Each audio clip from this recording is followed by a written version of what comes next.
that you were in a darker place. But Sammy, you're still new to your career. You don't know what a dark place is.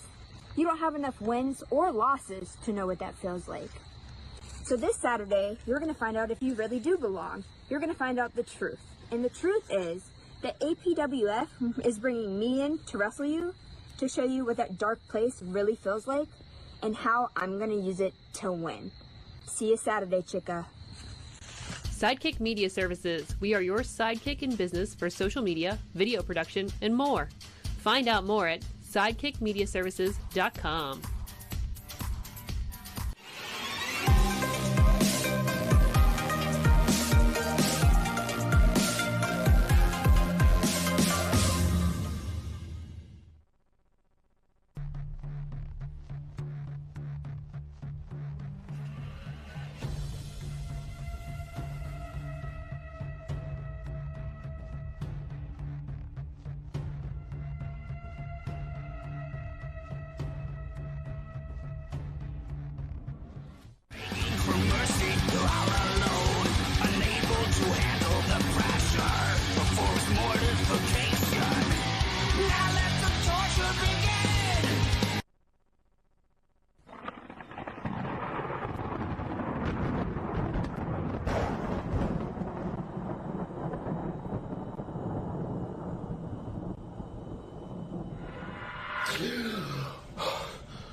Oh, I just had the craziest nightmare. Dior Castro beat me at Nightmare at the Castle for the APWF. He ate my beans, and he stole my ranch. Oh, but thank God, it was just a dream. And this Saturday, at Nightmare at the Castle for the Allied Powers Wrestling Federation, in Johnstown, Pennsylvania, Dior, in front of my family, my friends, my clients, and my hammer. I'm gonna beat you. And I'm gonna make you wish that you were sleeping and dreaming, Dior. You're not gonna steal my wrench. You're not gonna eat my beans. It's just gonna be me and you. Oh. Oh, what a crazy dream. There was a duck there, and he was on my side. Oh.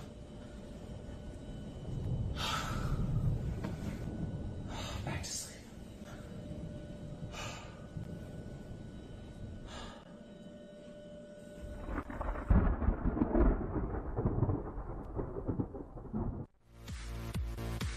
I'm Eamon. I'm Merlin. And we're a gay. And his NB. Are you a reality television connoisseur? Do you like it discussed from an LGBTQ lens?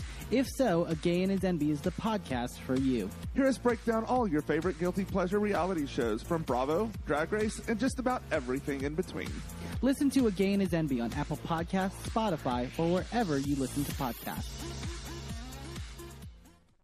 Who is Gorgeous Gregory? You see, that's the question that the man-dime Elijah Dean had for Bubba Brewer whenever he booked Gorgeous Gregory versus Elijah Dean in Johnstown, Pennsylvania on October the 26th. And Bubba, save your breath, because here I am and I have got all of the answers. You see, Dime, Gorgeous Gregory is someone who has spent the past 5 years, since he was 16 years old, learning this craft. And then I've spent the past 2.5 years traveling around the country, perfecting that same craft. And then the past year, I've spent that learning under the very, very best that this business has to offer in order to take the craft that I've perfected to the next level. So Dime, trust me, I know that there are levels to this shit. And I also know a guy that's all bark and no bite whenever I see it. So I suggest that you find a way between today and Saturday to get that bark in check. Because if you don't, this Saturday night, you're going to get bit by a generational talent, by a once-in-a-lifetime athlete, and a main character that has all the bark that you do, and has the bite to back it up. So I'll see you in Johnstown, and I hope you back up the bark that you got. Well, hello, friends. I'm your pal in the mainstream media. And I'm the Riz. And, you know, Riz, it takes years of strenuous, dedicated training before you're worthy to step inside a professional wrestling ring. But it takes even more time to develop complex, highly astute opinions about professional wrestling. Am I right? That is correct. And you know where we can find that? Yes. On the Wrestling Man. That's right.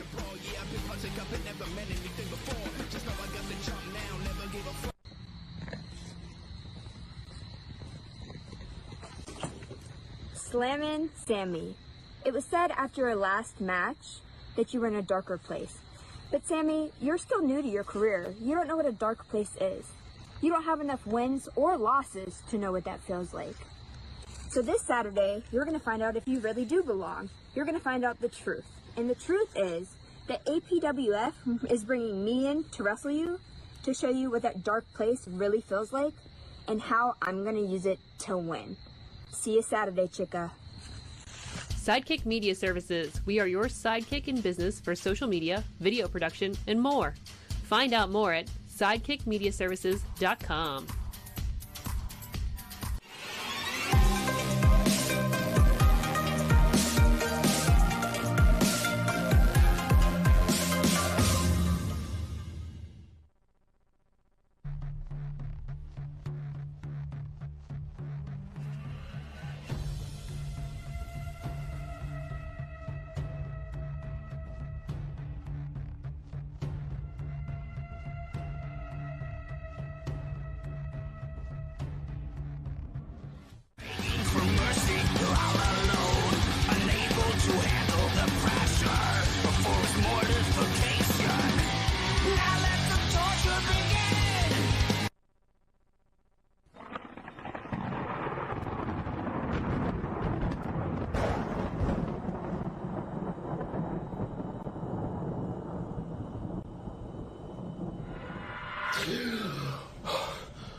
Oh, I just had the craziest nightmare.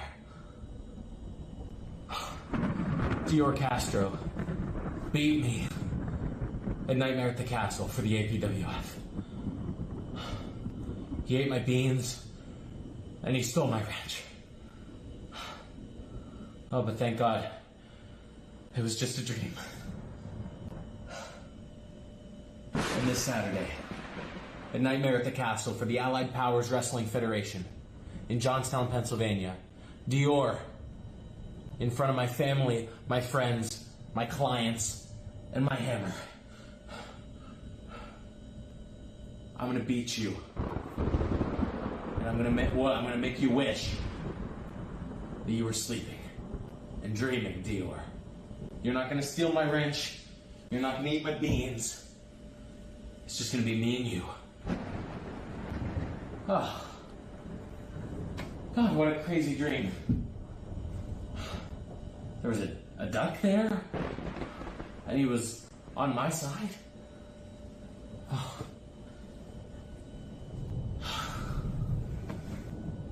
Back to sleep.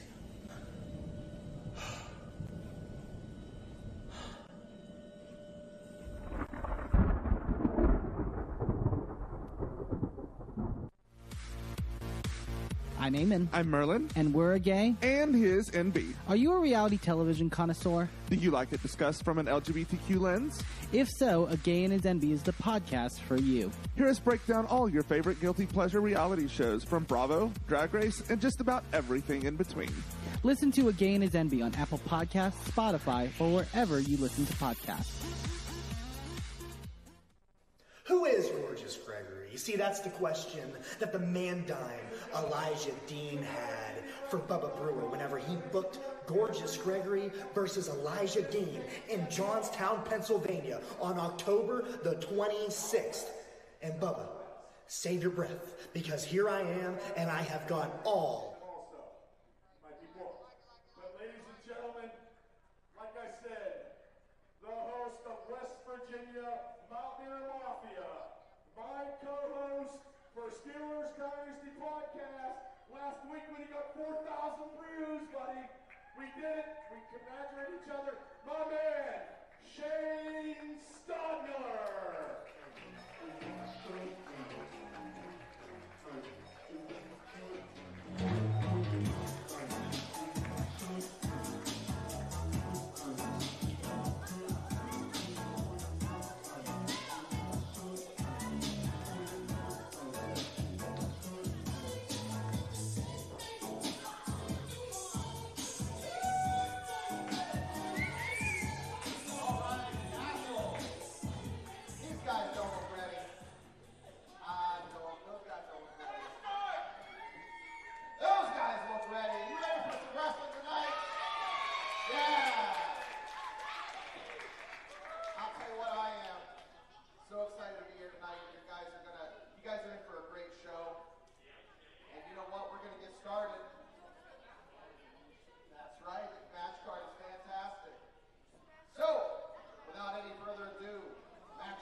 Welcome to the APWF. The Allied Powers Wrestling Federation is live here across the Indie Wrestling Network platforms. Whether you're joining us on the Indie Wrestling Network, on YouTube, or of course the Triple B Experience, we are live from the Kastle in Johnstown, Pennsylvania. It is October 26th, and we have yet another action-packed night from the Allied Powers Wrestling Federation. My name's Jim Amata, and to get us kicked off, we have that young man, a spry young upstart that has been making a big impression across this region. Anthony Young makes his APWF debut.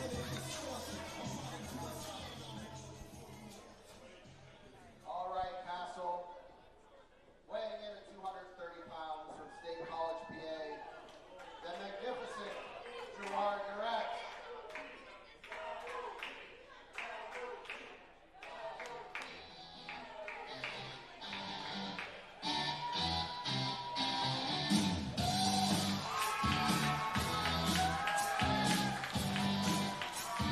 And there you see the opposition for Anthony Young in our opening matchup. Gerard Garrett, a young man that has been really blue chip since he started in this industry some 3-4 years ago. In just a few years, Gerard Garrett has got the independent wrestling world talking about him. Another young man that is making his APWF debut. And you have to wonder who will make that very important first impression here tonight in Johnstown.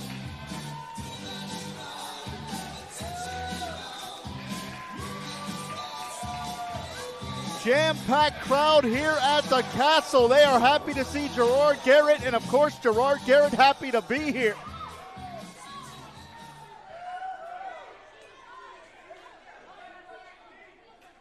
Of course, on social media, use the hashtag APWF Nightmare because it is Nightmare at the Kastle. October 26th, we're going to get started with our opening bell here. As I said, two young men making their APWF debuts.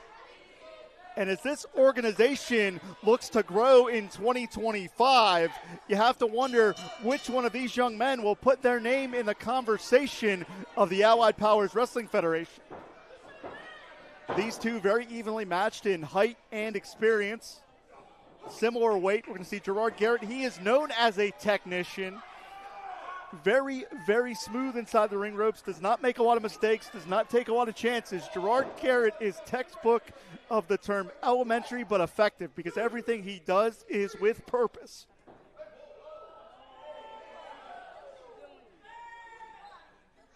And I believe we're seeing a little animosity between these two young athletes as we get started because as we know how important that first impression is. Another collar and elbow tie-up here. This time it's Anthony Young going to employ the side headlock. And trying to rough up Gerard Garrett early. That could be a smart strategy to try to throw the young man off of his game.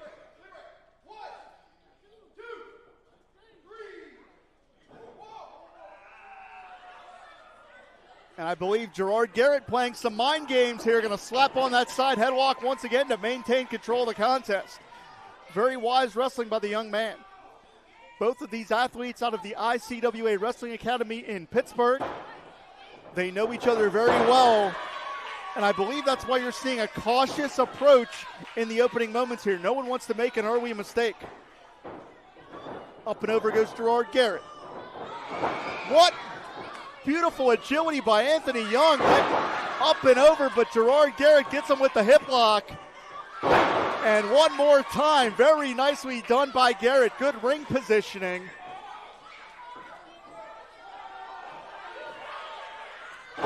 As I said, elementary but effective.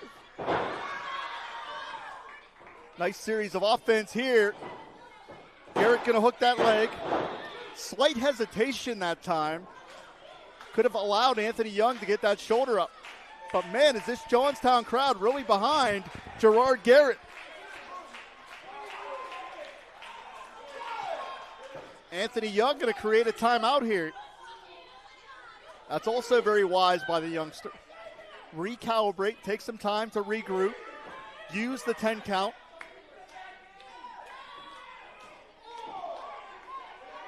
And really what this is doing is slowing down the momentum that Gerard Garrett had built up early in this contest. And it looks like Gerard Garrett's going to push the gas, man. He wants to go forward. He does not want to allow Anthony Young time to recover, and that could have been the strategy all along. Anthony Young suckered him in. Beautiful springboard. Smashed with the elbow.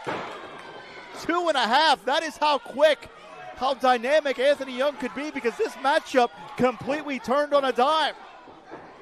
And now we're seeing some aggression from Young. You saw just how quickly the complexion of this matchup has changed completely in the favor of Anthony Young. And now we're finding Gerard Garrett on defense here. And Anthony Young may be looking to win this matchup by any means necessary here. He's going to employ that 5 count, excuse me.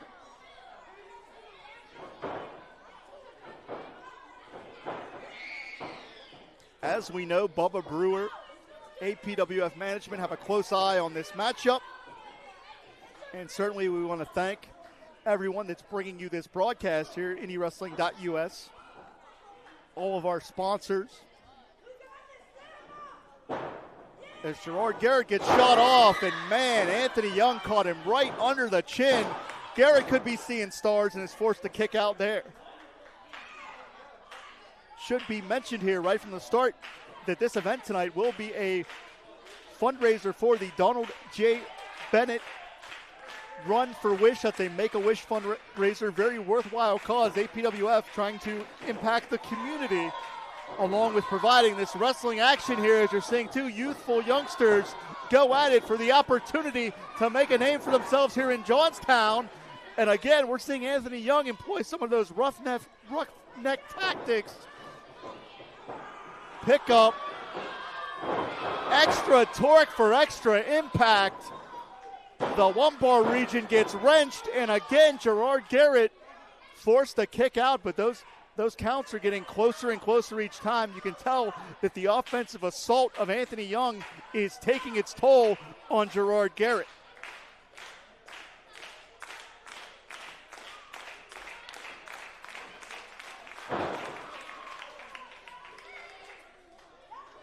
And this is some wise strategy from Anthony Young, because right now he is the ring general inside those ring ropes, dictating the direction of the contest, grounding his opponent, not allowing Gerard Garrett any chance to recover. But Johnstown could be behind Gerard Garrett here. Referee right in there to check. Very, very well done. Not only does the APWF bring you some of the cream of the crop from in-ring wrestlers, but you have the cream of the crop with officials as well. Anthony Young avoids the contact. Gerard Garrett gets hung up. And man, what a kick right upside the face. And this one could be over very, very quickly. Brain buster suplex. Hooks that leg. But you got to give Gerard Garrett credit. He is showing a lot of tenacity to sustain this amount of offense from Anthony Young.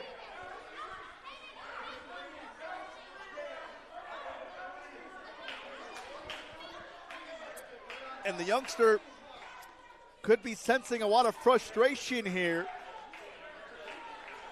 because, man, he hit Gerard Garrett with a home run shot with that kick to the face, followed up with that brain buster, and still couldn't get the 3 count, but he's going to get a 5 count to break that choke as he's trying to asphyxiate Gerard Garrett. Again, the frustration of Anthony Young continuing to mount here.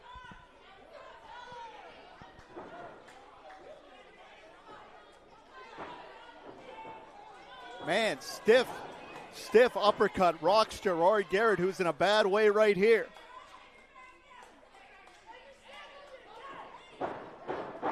Reversed by Garrett. Up and over goes Anthony Young. That's more of his trademark agility.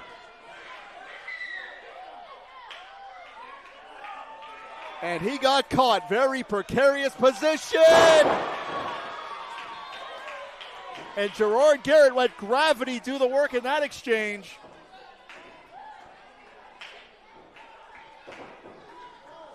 Look out, standing switch here. Counter by Gerard Garrett. And just clothesline Anthony Young out of his shoes. Both men hit the canvas. We are in a virtual stalemate in this exchange. Who is going to be the first to their feet? Who will have the advantage as we cruise toward the conclusion of this matchup?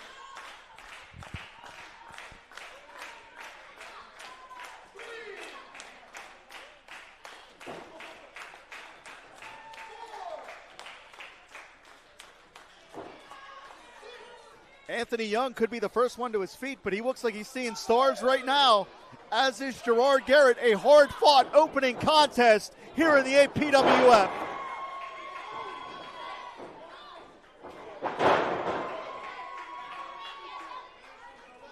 And you want to talk about grit, we're seeing a lot of that from magnificent Gerard Garrett here.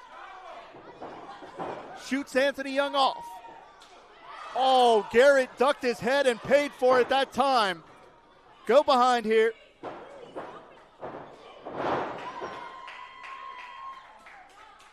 Back and forth we go. Man, what a competitive opening contest.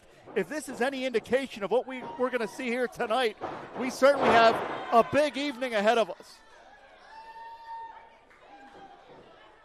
And speaking of this big evening, let's not forget that big 6-man tag main event, the Troublemakers against the Rad Boys and a mystery partner. As Garrett makes contact in the corner, going for that signature gut wrench. What strength, what core strength by the young man, Gerard Garrett. Gut wrench, side salto. Hooks that leg. And just barely Anthony Young escapes. And now we're seeing the tables turn once again as Gerard Garrett sensing some frustration.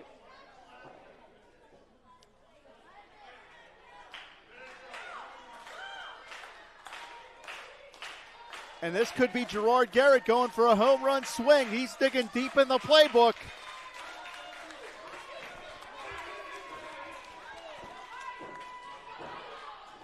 He hooks Young up.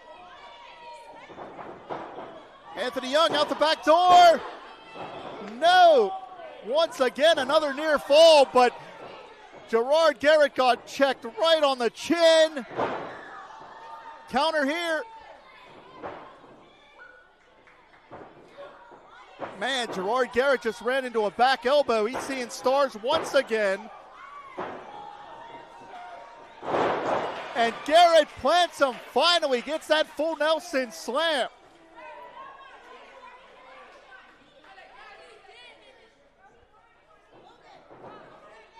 Back press. Not enough weight on the shoulders that time. Anthony Young showing good ring presence. Knew where he was. Knew to get his foot on that bottom rope.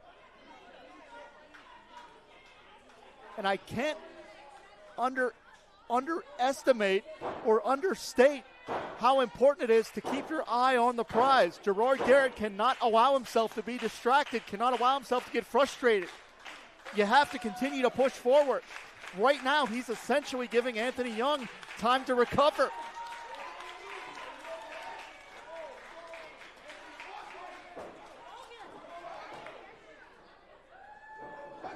Gerard has Anthony Young hooked up. Oh, wait a minute. That's a low blow outside of the referee's purview. Jumping enziguri kick upside the head. And that'll be the 3 count. Anthony Young has just stolen our opening matchup.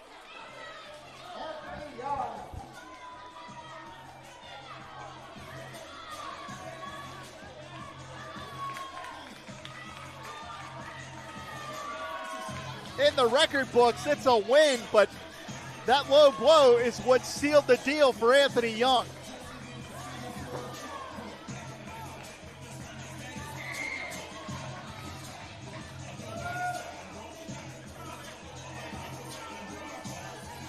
As we've said, APWF Nightmare, hashtag APWF Nightmare on social media. If you're watching us here on the Indie Wrestling Network, thank you very much for joining us. If you're watching us here on YouTube, make sure to head on over to indiewrestling.network, a 1-week free trial to see all the archives of all the independent wrestling action, RWA, 2PW, APWF, and more, all up there for $5.99 a month. But you can get that free trial for 7 days.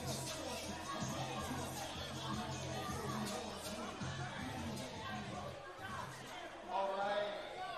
So, what do you guys think? Let's call the first match. Our second match. We have from Jalisco, Mexico, Pagasa versus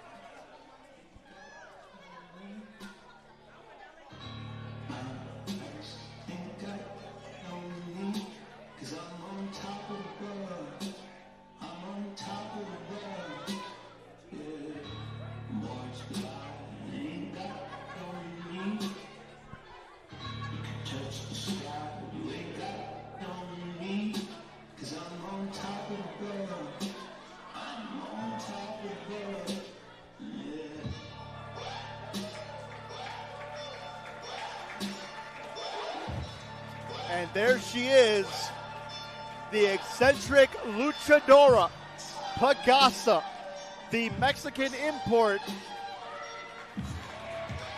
that is just a 2-year pro, but she has made an impression everywhere she's gone. Another student out of the ICWA Wrestling Academy.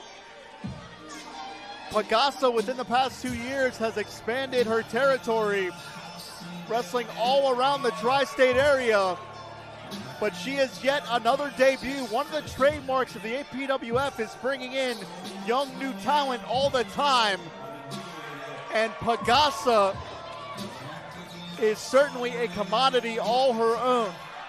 Very well versed in the Mexican or lucha libre style. You will see offense from every angle with Pagasa. Very unconventional and very successful.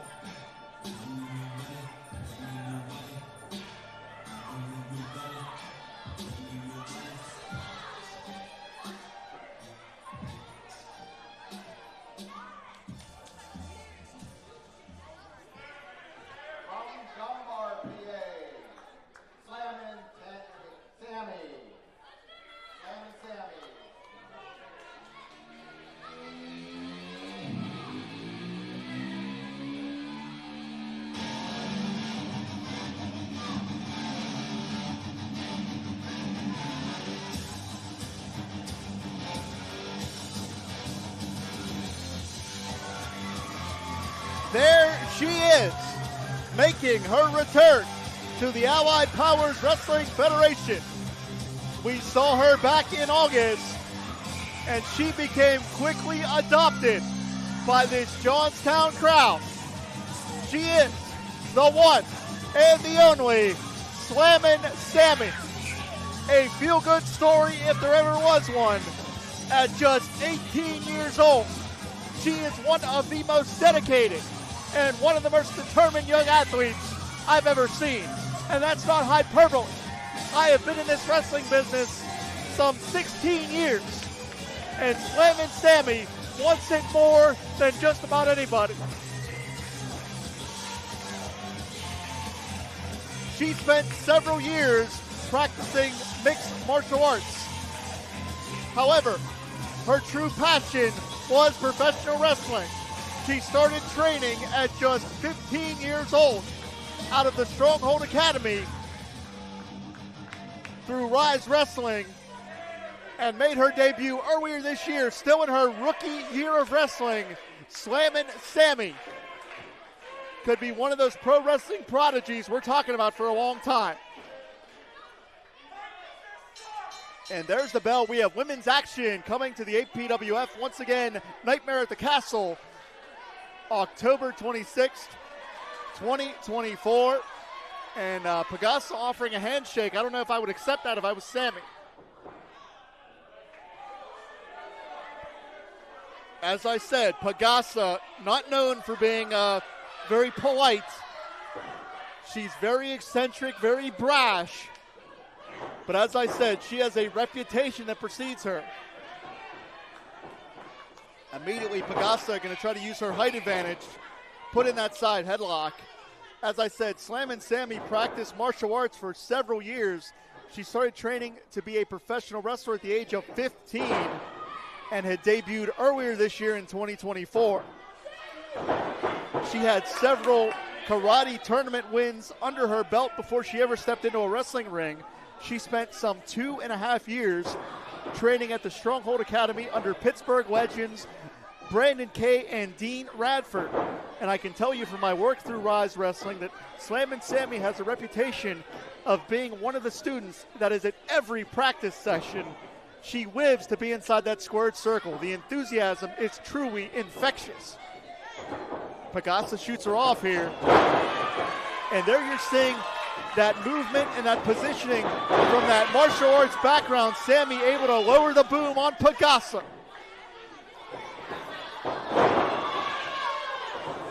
Inverted bulldog, and immediately Pagasa going to take a powder here, and that may be smart. And listen to this Johnstown crowd get behind Slammin' Sammy.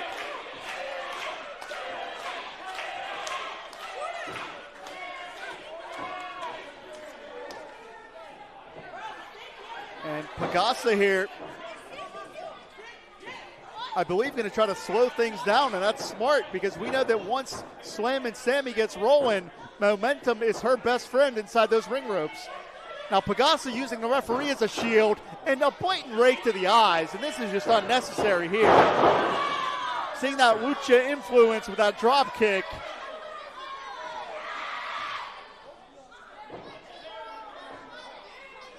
And Pagasa trying to tear the hair out from the roots of young Slammin' Sammy.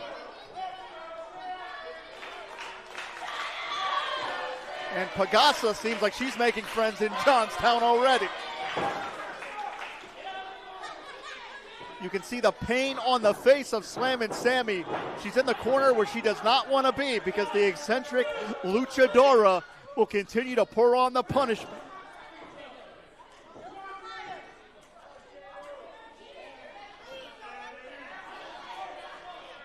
Let's not forget the last time that Slammin' Sammy was in this building, she got knocked out by Alexis Sin. So as embraced and as adopted as Sammy has been by this Johnstown crowd, you know that she wants to get on that winning path here in the APWF.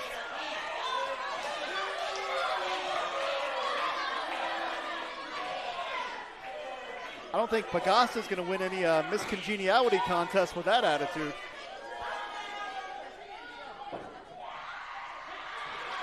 And the referee's going to have to employ some authority here, put that 5 count in because Sammy was being asphyxiated on the ring ropes here.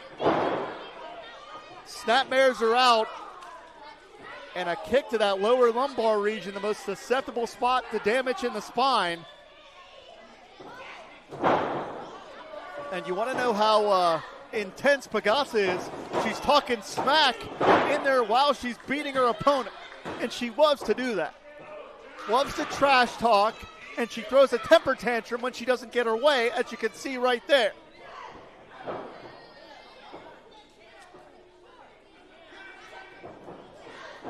And all the dedication in the world may not help Sammy here because she's being physically picked apart by Pagasa, who is not only trash-talking Sammy, she's trash-talking all of Johnstown right now.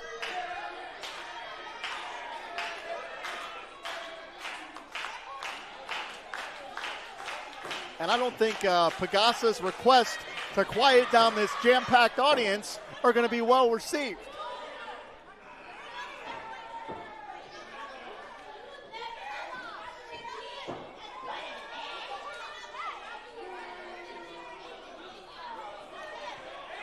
And I'm not sure what language Pagasa is screaming at her opponent in, but I believe that she's willing to talk trash in 2 different languages. Reversed by Sammy, big collision in the corner.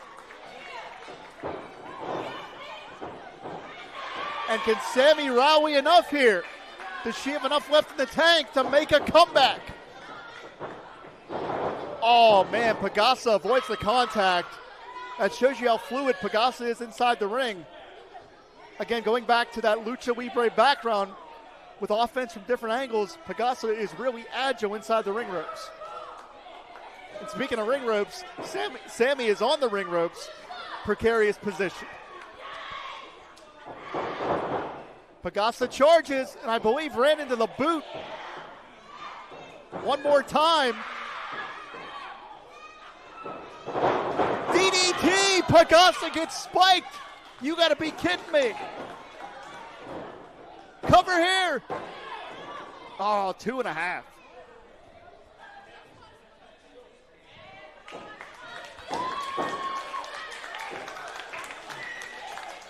Sammy getting herself psyched up. We're gonna see if the rookie can really pour it on here. Wait a minute, go behind by Pagasa. Oh, man, go behind by Pagasa, pulling the hair. Blatant hair pull, and Sammy's head bounced off the canvas like a basketball. Wait, roll up. She got her. That's the 3 count.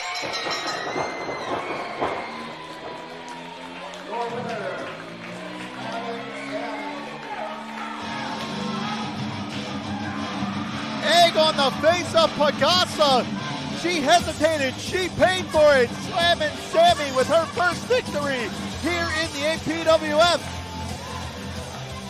What a wild matchup.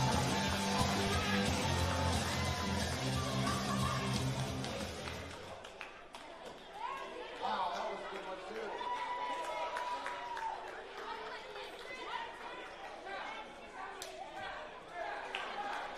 And as we reset here for our next contest, From Indiana, PA, just down the road, the world beater, weighing in at 323 pounds, Chris Coleman. and this is a matchup, a late addition to this card. Ashton Day and Chris Onyx could not make it here tonight, but Chris Coleman, who we saw as part of Team Tap Out in their emotional final tag matchup on form at the side of Chris Coleman. They battled it out with the Rad Boys at S&T Bank Arena back in June 30th to be exact. Chris Coleman, one of the driving forces behind the APWF, is also one big, bad individual inside those ring ropes that still competes regularly going to step back into the APWF here. Weighing in at 170 pounds from Wilder West, Shelby Wilder.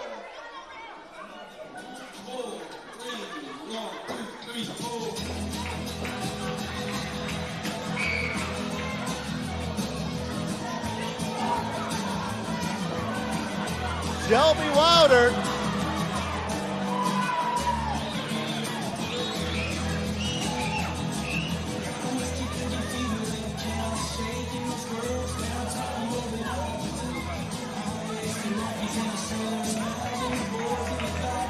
Looks like he's here to have a good time. I don't know if Chris Coleman feels that same way.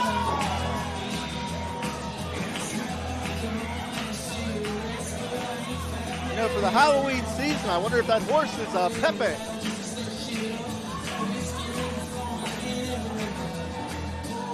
Referee Mark Charles III, the Count. Great to see him here in the APWF.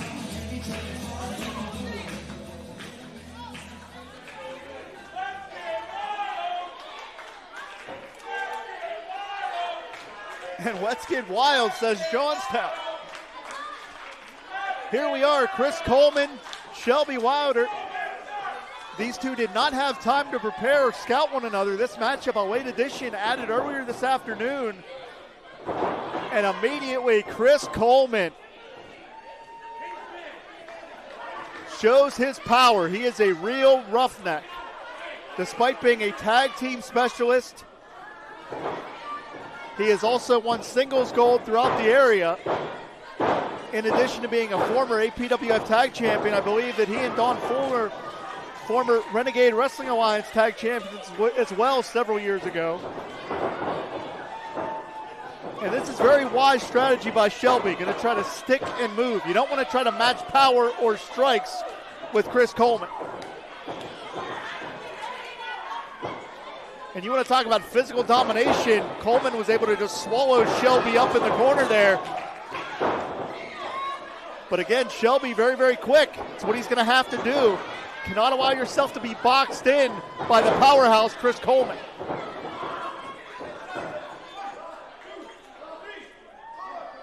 And Mark Charles, living up to his name, quite literally laying down the count. Shelby gets sent off, hit hard, avoids the contact, nicely done. Shelby could be going for a home run swing early. Oh man, he got caught. And one of the founding members of Team Tap Out is going to lay down some brutality right here. But what agility from Shelby, lands on his feet. Coleman doesn't realize it. He does now. Look out. Tilt-a-whirl satellite head scissor. You want to talk about grasping an opportunity? Shelby could do just that right here. But again, Coleman showing that pure power. Competition personified, man.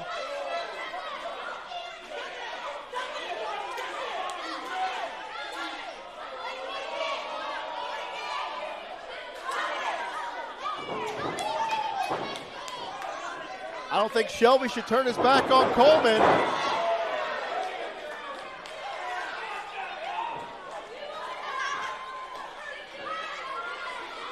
And that is how quick things can turn here in the APWF.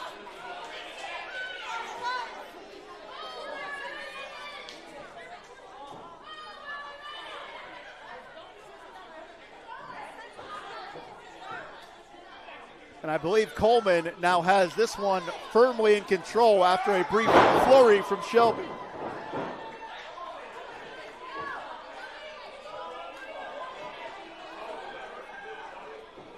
And this is the pace that Chris Coleman has really made his career out of. Very methodical, very deliberate, with a lot of brute force like you're seeing right there.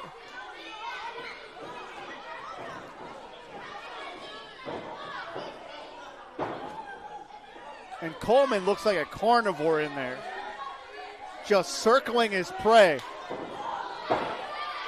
But you gotta admire the toughness of Shelby here. Wilder is not going to stay down. He may be put down, but that's a whole different situation.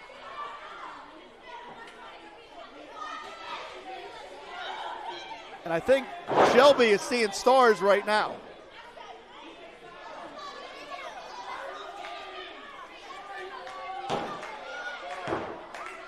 And Coleman with almost an expression of disdain that Shelby Wilder is continuing to fight here. Oh, man, Wilder got bull rushed. Pure domination from Coleman so far, showing you why he is such a seasoned veteran, such an accomplished veteran, knows what to do and when to do it. Notice he's not leaving any space between himself and Shelby Wilder, not allowing Wilder any chance to generate any momentum.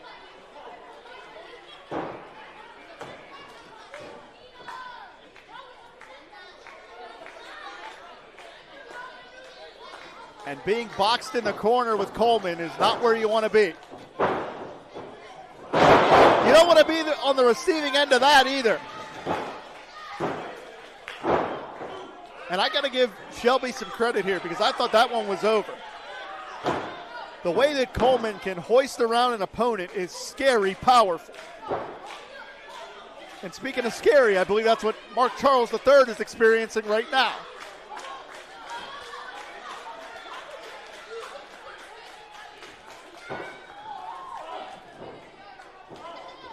And Shelby going to fight with a sense of urgency because, quite frankly, that's what he needs to do.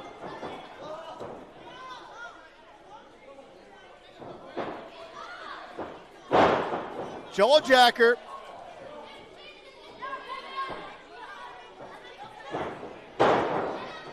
Shelby going to try to mount a comeback here. We're going to see how much the Cowboy has left.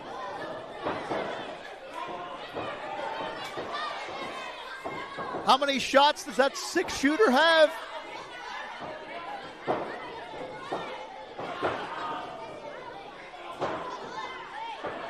And Wilder cannot get the big man off of his feet. Quite literally a mountainous equation. Launching his body even. And Coleman is just staggered. There we go. Going to change levels and chop the tree down. Innovative leg drop. Hooks that leg. Two and a half. Mark Charles, one of the best in the area, was right there to see those shoulders.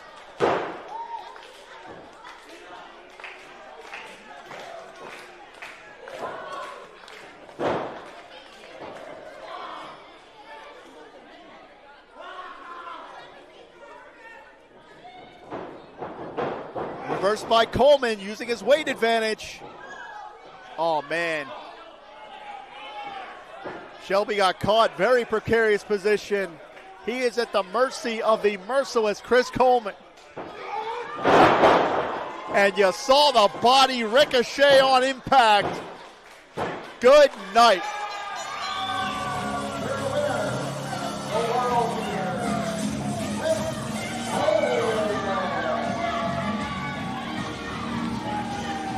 And that is a prime example of why they call that man the world beater. Because you wind him up, he'll put him down. No finesse, all impact. Chris Coleman victorious here in the APWF.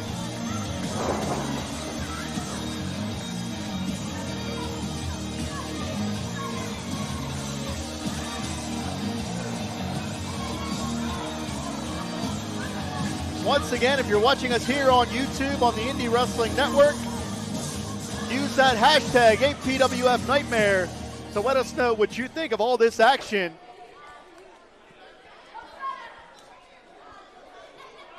All right, John. Hey, it's Roadkill. And it's Fireball. Get ready for the next match, established in Pittsburgh. Split line weight of 465 pounds. Speaking of Fireball, I do accept gifts. Mike Bonner and RJ Booker, they are the Brotherhood.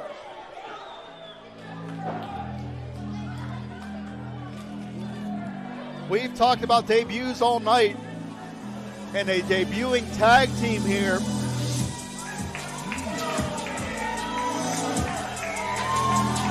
The Brotherhood, Mike Bonner and R.J. Booker. Pittsburgh born and Pittsburgh bred. These two young men have made a statement outside of the APWF, but they know that here tonight in Johnstown at the Kastle, this is where they have a chance to expand their territory even further. The Brotherhood have been staples of Prospect Pro Wrestling, but again, expanding their territory, their reputation has earned them this opportunity here in the APWF. So we're going to see if these two young, inspiring athletes can make the most of it.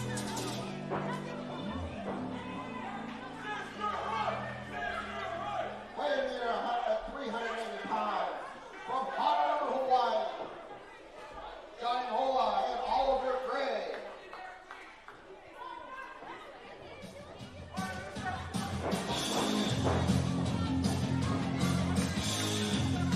On a brisk October evening, we're going to get some sunny vibes from Johnny Mahalo, Oliver Gray,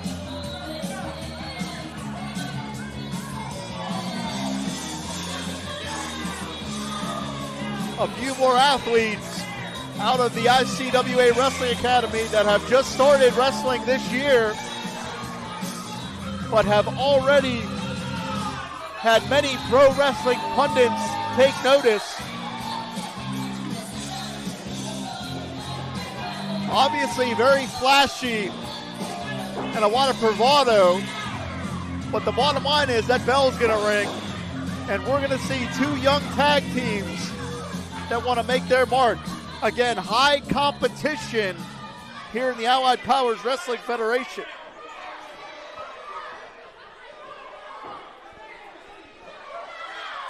The Brotherhood, Mike Bonner, the powerhouse of the team. R.J. Booker, known to be the aerial artist at times. Oliver Gray and Johnny Mahalo not making friends or fans here so far in Johnstown, but there's the bell. Tag team action underway. Once again, my name's Jim Amato. Thank you for joining us here, whether it be on YouTube, whether it be on IndieWrestling.network. Of course, I want to take time to let everyone know that proceeds from this event are going toward the Make-A-Wish fundraiser, the Donald J Bennett Run for Wish. Make-A-Wish, a great organization, as you know. And it's great that the APWF wants to impact Johnstown in a positive manner. Johnstown has really shown up for us, really supported the APWF, and we want to return that in kind.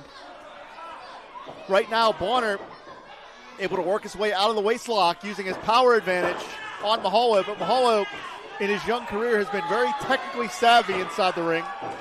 But again, pure power going to overwhelm him here. Bonner shoots him off, up and over. And that's what I'm talking about. Mahalo, he held on and was able to use his technical prowess to out-wrestle the big man in that exchange. Very nicely done. And of course, Mahalo very proud of himself. But you can't hesitate in professional wrestling. You're going to end up looking up at the lights.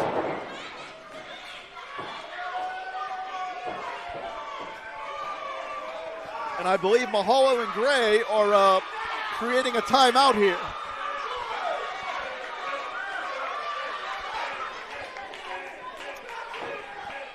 You know, it's an election year, but given the reception, I don't think that Oliver Gray or Mahalo are going to be running for office, at least anywhere near Johnstown.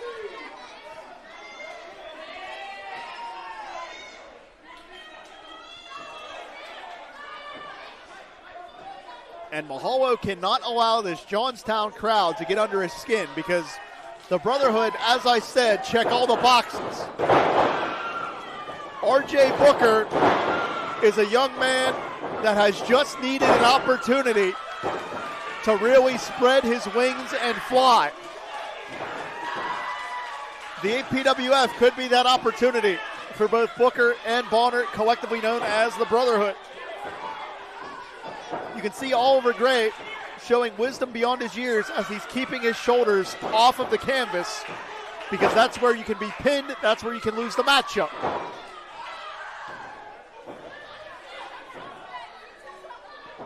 Gray works his way back up to a vertical base,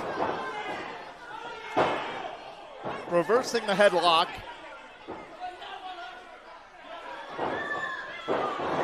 Man, I believe he hit Booker right between the eyes. Nice vertical leap, and Booker returned the favor. Booker knows how to throw those hands. Out goes Mahalo. Aloha, hello, and goodbye is Johnny Mahalo.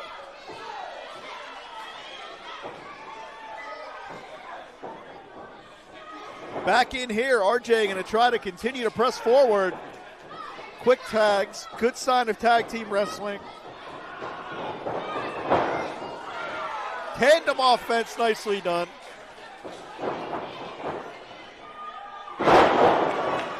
Bonner let gravity do the work right there. And I believe Oliver Gray inadvertently gave himself a respite from the offense of the Brotherhood, but he may not have been aware of where he was as he collapsed to the floor here in the Kastle. Bonner giving chase. Mahalo quite literally on the run. Watch out, Sorg. Our ringside cameraman's going to get dizzy following this action. Oh, man. Nicely done, but Gray and Mahalo just had the Brotherhood collide right there.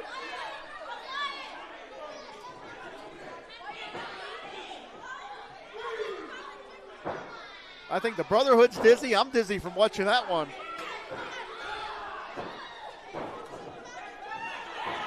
But Mahalo was very, very smart. Got Mike Bonner back in the ring because, again, that's where you win the matchup. You're not going to win it on the floor.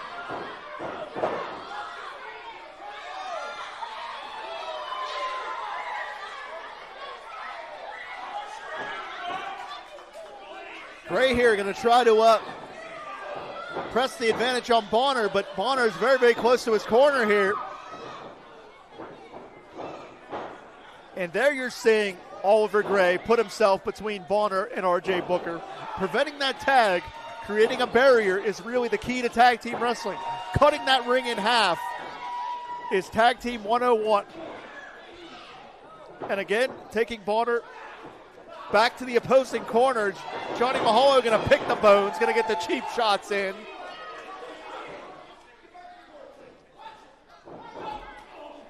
Nice knee strike. They may not be the most ethical tag team, but they're certainly effective right now. Look out. And now we're seeing the double team from Mahalo and Gray.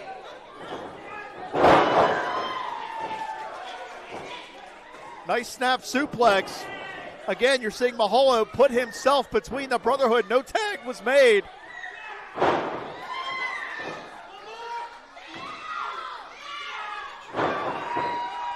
And this is smart, targeting the ribs and the back.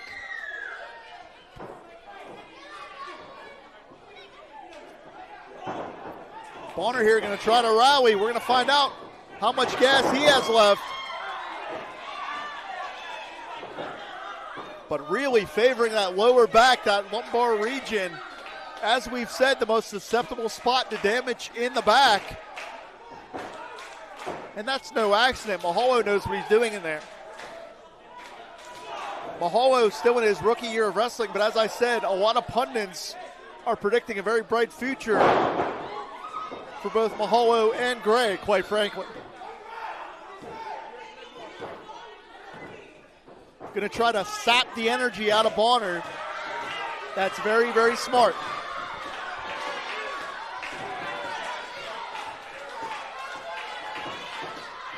The big man going to try to work his way back up to a vertical base. and he just planted Gray to the canvas.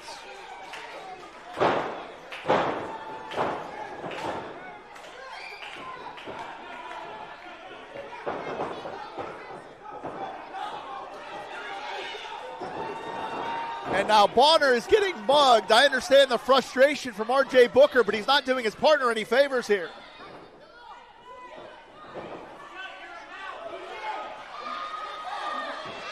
And his front face lock, again, just trying to wear down Mike Bonner. Trying to sap the energy and the strength from the bigger opponent.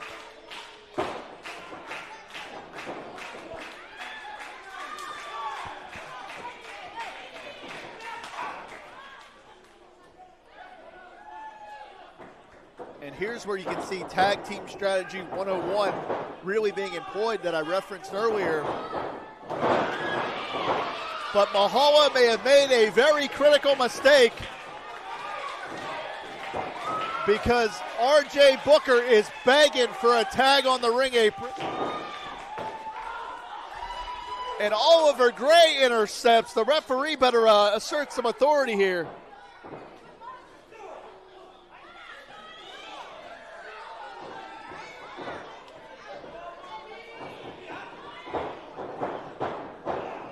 Oh, man. Mahalo lowered the boom and did it with style right there. RJ Booker still on the floor. He hit very, very hard. The Brotherhood are in a bad way right now. More tandem offense from Mahalo and Gray. Diving lariat.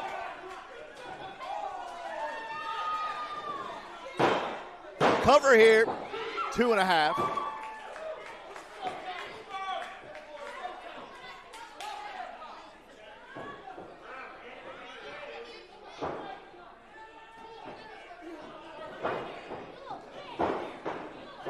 And I don't know if Bonner is going to have enough wherewithal here because he just collided with Gray in the center of the ring. And again, Oliver Gray in between Booker and Bonner.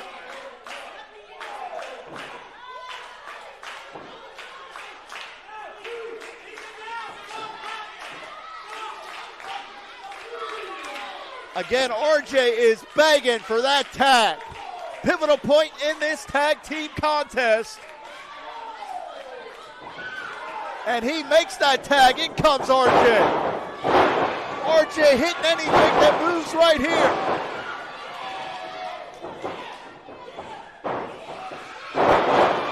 Backdrop driver.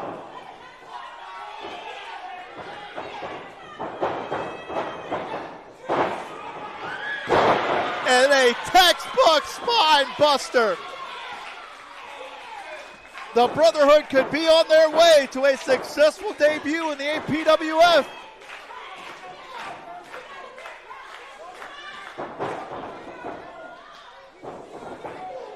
Big collision in the corner.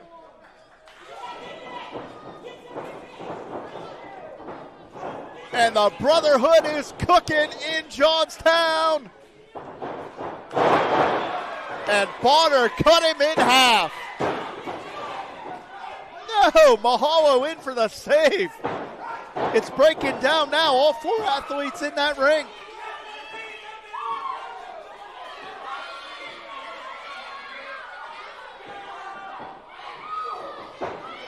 Oh, man, the power again by Bonner. Suplex floors Mahalo. And now we have RJ Booker is the legal man.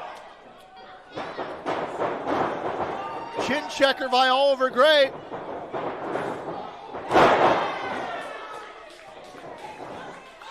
Shoulders down.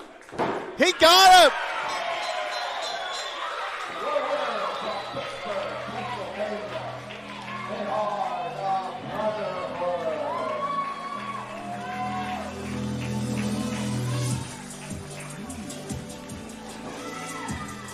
After a wild tag team matchup that spilled in the ring, that spilled out of the ring, that spilled back out of the ring, the Brotherhood are victorious in their APWF debut. And I believe we're going to get ready to go to our intermission here. So stick with us. Don't go anywhere. If you're watching here on YouTube, if you're watching on IndieWrestling.network, we'll be back in about 15 minutes. Stay here for the second half of the Allied Powers Wrestling Federation Nightmare at the Kastle.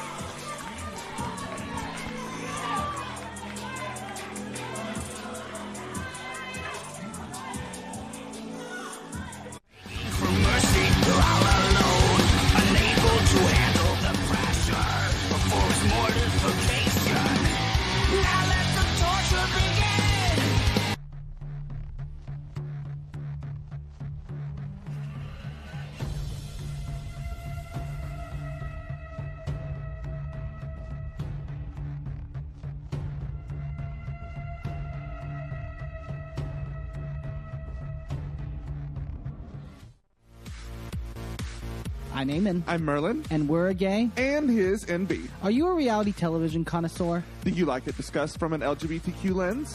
If so, A Gay and His NB is the podcast for you. Hear us break down all your favorite guilty pleasure reality shows from Bravo, Drag Race, and just about everything in between. Listen to A Gay and His NB on Apple Podcasts, Spotify, or wherever you listen to podcasts. Well, hello, friends. I'm your pal in the mainstream media. And I'm the Riz. And, you know, Riz, it takes years of strenuous, dedicated training before you're worthy to step inside a professional wrestling ring. But it takes even more time to develop complex, highly astute opinions about professional wrestling. Am I right? That is correct. And you know where we can combine that? Yes. On the Wrestling Mayhem. That's right. Sidekick Media Services. We are your sidekick in business for social media, video production, and more. Find out more at sidekickmediaservices.com.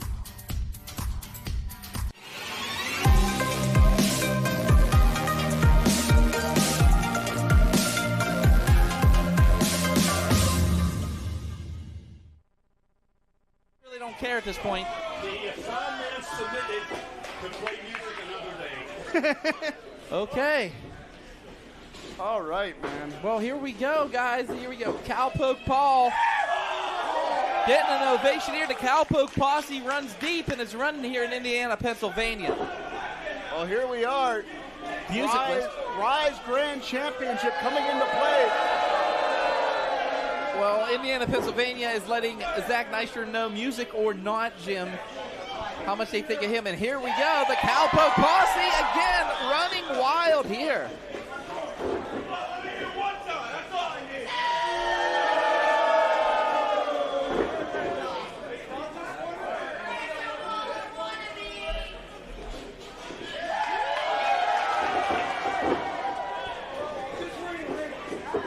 Here we are.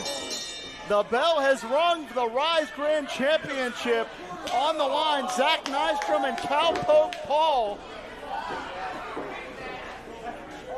For those that may not be familiar, Rise Wrestling, based out of Uniontown, Pennsylvania, founded by longtime Pittsburgh veteran Brandon Kay, has been in existence for 7 years. Cowpoke Paul is a two-time Rise Grand Champion, has held the title for some 6 months.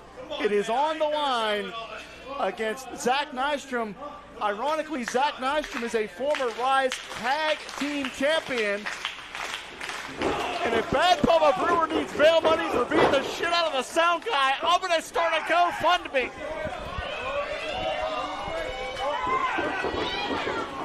Hi, Jim. I'm back. We need to get that guy's name. Yeah, you know why we need his name? So we don't ever hire him again. That's the question. But hey, let's focus on what's happening right now. The Rise Grand Championship is up for grabs here at APWF. That's right. It is going to be Zack Nystrom against Cowpoke Paul. And this crowd is electric right here tonight. And here we go. This crowd behind Cowpoke and Nystrom trying to calm the crowd down a little bit. Nystrom, one of the best tag team adaptable wrestlers I've ever seen. That's right, him and Elijah Dean, Money Shot, have run roughshod all through the Pittsburgh region, winning tag team title after tag team title. But here we go. Oh, pull the hair by Nystrom. And right there, Nick Brown's on it. Nick Brown is on it right now. As he picks him up, scoops him up, that strong style wrestling background. Oh my goodness, he is just beating. He wants to beat the Rise Grand Championship right off. Nystrom is just muscling Cowpoke around. Oh my goodness, and now going for a ride, Cowpoke is. And Cowpoke's kind of used to this. His times at the rodeo. That's right, the wrist lock Wrangler has him locked in. And now pushes away Zack Nystrom. Nystrom though, ooh, big back elbow. And now the former Rise Tag Team Champion going after the current Rise Grand Champion. And now, oh, face first off the steps. And now, Paul's in a little bit of trouble now. Oh no, that's a chair. I thought if he uses it, there would have been maybe a disqualification there. Nick Brown has to watch Nystrom though. Nystrom, no stranger to the Rule Breakers handbook. Now Nystrom in a little bit of trouble. His face first off that chair, courtesy of the Rise Grand Champion, Cowpoke Paul. Cowpoke Paul now delivering it. I'm going to let Indiana handle it from here.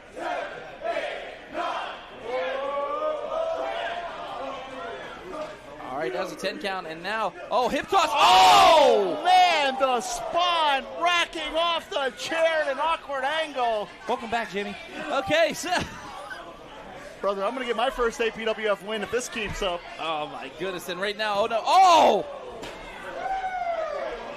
The larynx. Right across that chair, and these guys are going all around. These two are going to be all over the S&T Bank Arena. And here we go, folks. These guys are all over the place. I don't think Nick Brown wants this to end in a 10 count at all. Wait, sends him. Oh, face first into the glass. Cowpoke Paul playing his own personal Darius Kasparaitis and using it. Love the Penguins reference. Thank you. Oh, and a big boot by Nystrom. My goodness, he could have took his jaw off of that one. Again, that strong style background. Big fundamental. Zack Nystrom is just all over the place. And right now, in trouble is Cowpoke. Cowpoke now struggling to get back. Wait, oh, he's off the ropes though. Using the forearm, doing whatever he can to take down the tree, which is known as Zack Nystrom. And he's just not stopping. Back and forth these two are going. And misses him. And oh my goodness. Cowpoke Paul, 2.5 years in his business, and he's made such a name for himself. As I said when you were coming to the rescue of our production here, Cowpoke, a two-time Rise Grand Champion. Nystrom shrugs him off, avoids the contact, going for that longhorn lariat, misses. Cowpoke with the stutter. That's right. There's a snake in his boot. And right now, he is just motivated here. Here he goes up. Doc, you've got a friend in me, but I don't think Cowpoke has a friend in Nystrom. No, he doesn't. Oh! Man, bottom dropped out on the Cowpoke. Face first off that match. Did you see the way Cowpoke did it? Oh, double chest chop by Nystrom. What if this happens tonight? What if history is made and the Rise 1, 2, no, only 2.5. What if the Rise Grand Championship changes hands here in Indiana, Pennsylvania? Rise could be real interesting next month.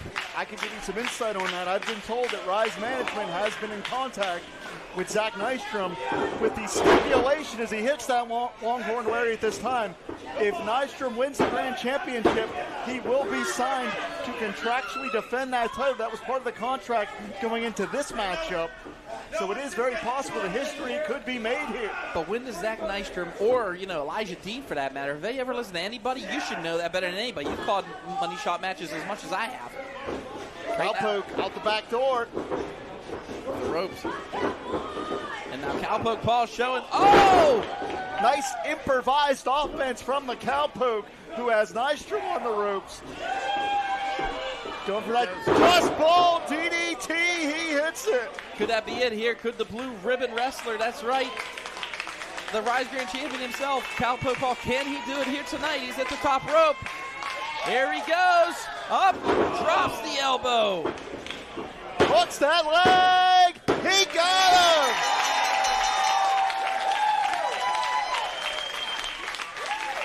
And let me tell you, Doc, we don't need some subpar, subhuman slime sound guy.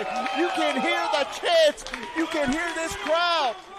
Sidekick Media Services. We are your sidekick in business for social media, video production, and more. Find out more at sidekickmediaservices.com. Well, hello, friends. I'm your pal in the mainstream media. And I'm the Riz. And, you know, Riz, it takes years of strenuous, dedicated training before you're worthy to step inside a professional wrestling ring.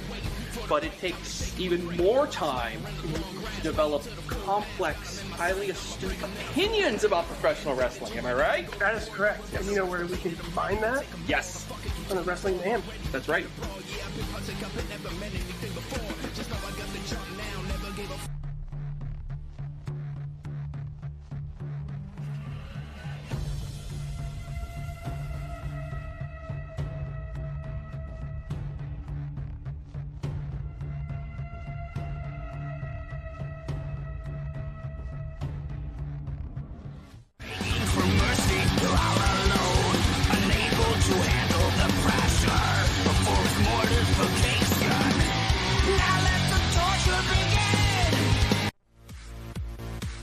I'm Eamon. I'm Merlin. And we're a gay. And his NB. Are you a reality television connoisseur? Do you like it discussed from an LGBTQ lens?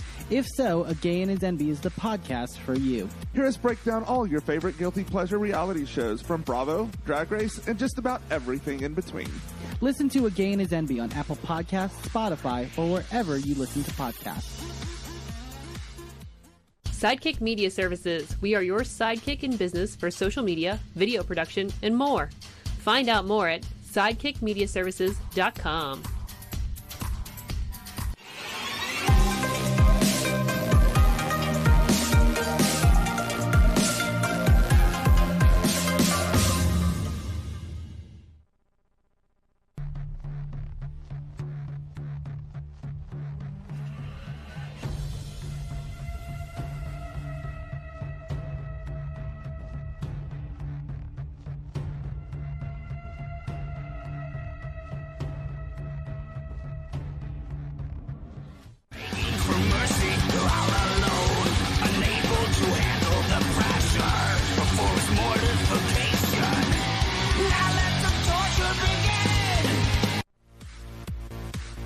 I'm Eamon. I'm Merlin. And we're a gay. And his NB. Are you a reality television connoisseur? Do you like it discussed from an LGBTQ lens? If so, A Gay and His NB is the podcast for you. Hear us break down all your favorite guilty pleasure reality shows from Bravo, Drag Race, and just about everything in between.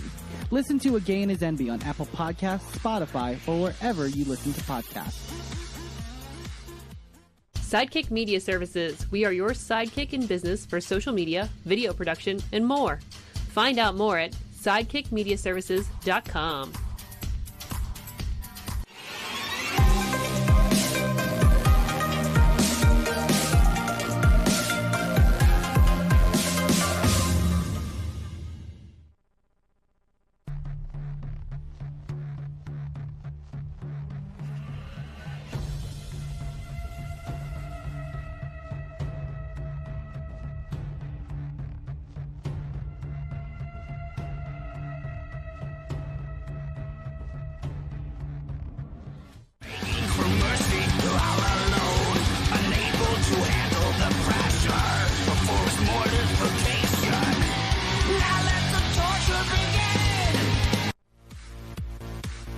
I'm Eamon. I'm Merlin. And we're a gay. And his NB. Are you a reality television connoisseur? Do you like it discussed from an LGBTQ lens? If so, A Gay and His NB is the podcast for you. Hear us break down all your favorite guilty pleasure reality shows from Bravo, Drag Race, and just about everything in between. Listen to A Gay and His NB on Apple Podcasts, Spotify, or wherever you listen to podcasts. Sidekick Media Services. We are your sidekick in business for social media, video production, and more.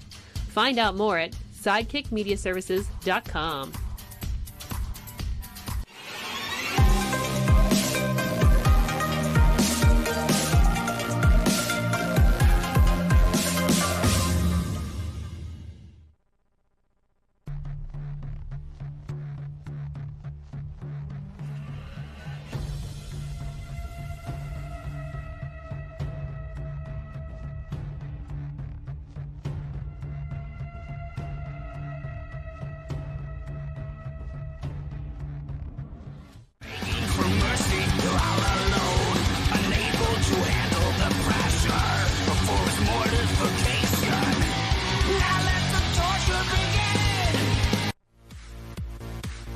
I'm Eamon. I'm Merlin. And we're a gay. And his NB. Are you a reality television connoisseur? Do you like it discussed from an LGBTQ lens? If so, A Gay and His NB is the podcast for you. Hear us break down all your favorite guilty pleasure reality shows from Bravo, Drag Race, and just about everything in between. Listen to A Gay and His NB on Apple Podcasts, Spotify, or wherever you listen to podcasts. Sidekick Media Services. We are your sidekick in business for social media, video production, and more. Find out more at sidekickmediaservices.com.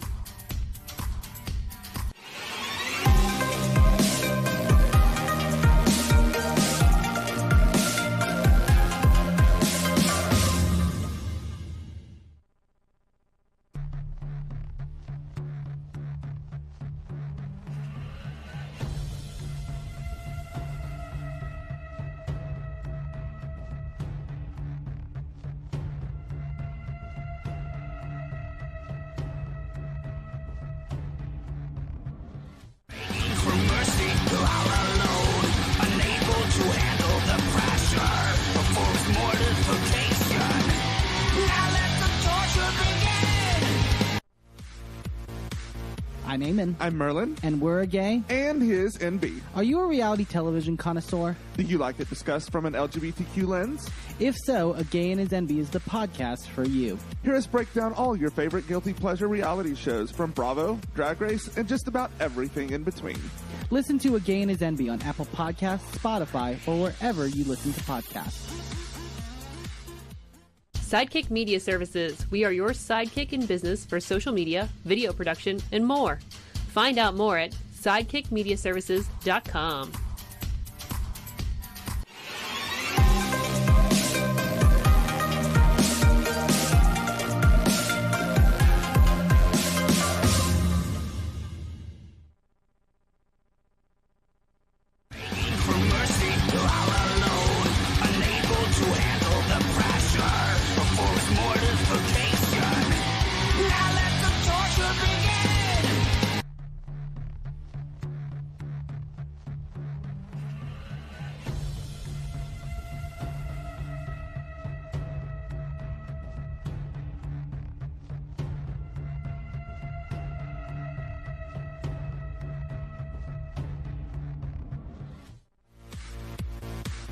I'm Eamon. I'm Merlin. And we're a gay. And his NB. Are you a reality television connoisseur? Do you like it discussed from an LGBTQ lens? If so, A Gay and His NB is the podcast for you. Hear us break down all your favorite guilty pleasure reality shows from Bravo, Drag Race, and just about everything in between. Listen to A Gay and His NB on Apple Podcasts, Spotify, or wherever you listen to podcasts. Well, hello, friends. I'm your pal in the mainstream media. And I'm the Riz. And, you know, Riz, it takes years of strenuous, dedicated training before you're worthy to step inside a professional wrestling ring. But it takes even more time to develop complex, highly astute opinions about professional wrestling. Am I right? That is correct. And you know where we can combine that? Yes. On the Wrestling Man. That's right.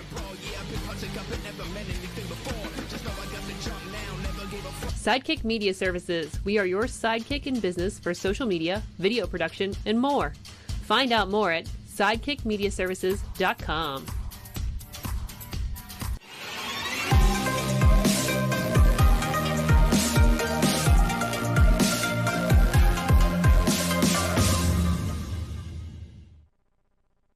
Really don't care at this point. The assignment submitted to play music another day. Okay. All right, man. Well, here we go, guys. Here we go. Cowpoke Paul. Getting an ovation here. The Cowpoke Posse runs deep and is running here in Indiana, Pennsylvania. Well, here we are. Musicless. Rise Grand Championship coming into play. Well, Indiana, Pennsylvania is letting Zack Nystrom know, music or not, Jim, how much they think of him. And here we go. The Cowpoke Posse again running wild here.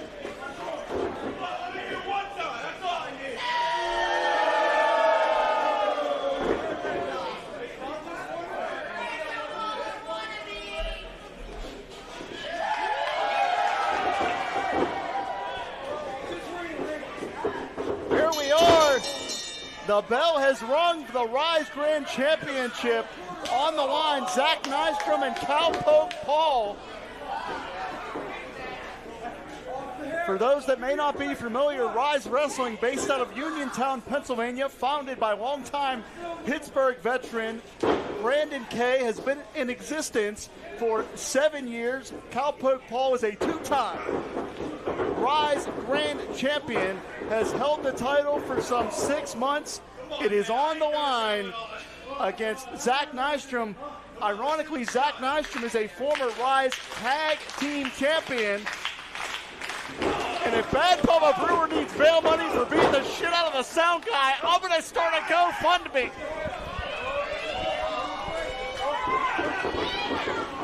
Hi, Jim. I'm back. We need to get that guy's name. Yeah, you know why we need his name? So we don't ever hire him again. That's the question. But hey, let's focus on what's happening right now. The Rise Grand Championship is up for grabs here at APWF. That's right. It is going to be Zack Nystrom against Cowpoke Paul. And this crowd is electric right here tonight. And here we go. This crowd behind Cowpoke and Nystrom trying to calm the crowd down a little bit. Nystrom, one of the best tag team adaptable wrestlers I've ever seen. That's right. Him and Elijah Dean Money Shot have run roughshod all through the Pittsburgh region, winning tag team title after tag team title. But here we go. Oh, pull the hair by Nystrom. And right there, Nick Brown's on it. Nick Brown is on it right now. As he picks him up, scoops him up, that strong style wrestling background. Oh my goodness, he is just beating. He wants to beat the Rise Grand Championship right off. Nystrom is just muscling Cowpoke around. Oh my goodness, and now going for a ride, Cowpoke is. And Cowpoke's kind of used to this. His times at the rodeo. That's right, the wrist lock Wrangler has him locked in. And now pushes away Zack Nystrom. Nystrom though, ooh, big back elbow. And now the former Rise Tag Team Champion going after the current Rise Grand Champion. And now, oh, face first off the steps. And now, Paul's in a little bit of trouble now. Oh no, that's a chair. I thought if he uses it, there would have been an immediate disqualification there. Nick Brown has to watch Nystrom though. Nystrom, no stranger to the Rule Breakers handbook. Now Nystrom in a little bit of trouble. His face first off that chair, courtesy of the Rise Grand Champion, Cowpoke Paul. Cowpoke Paul now delivering it. I'm going to let Indiana handle it from here.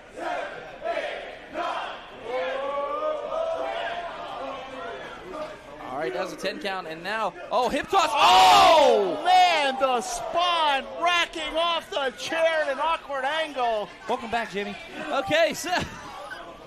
Brother, I'm going to get my first APWF win if this keeps up. Oh, my goodness, and right now, oh, no, oh!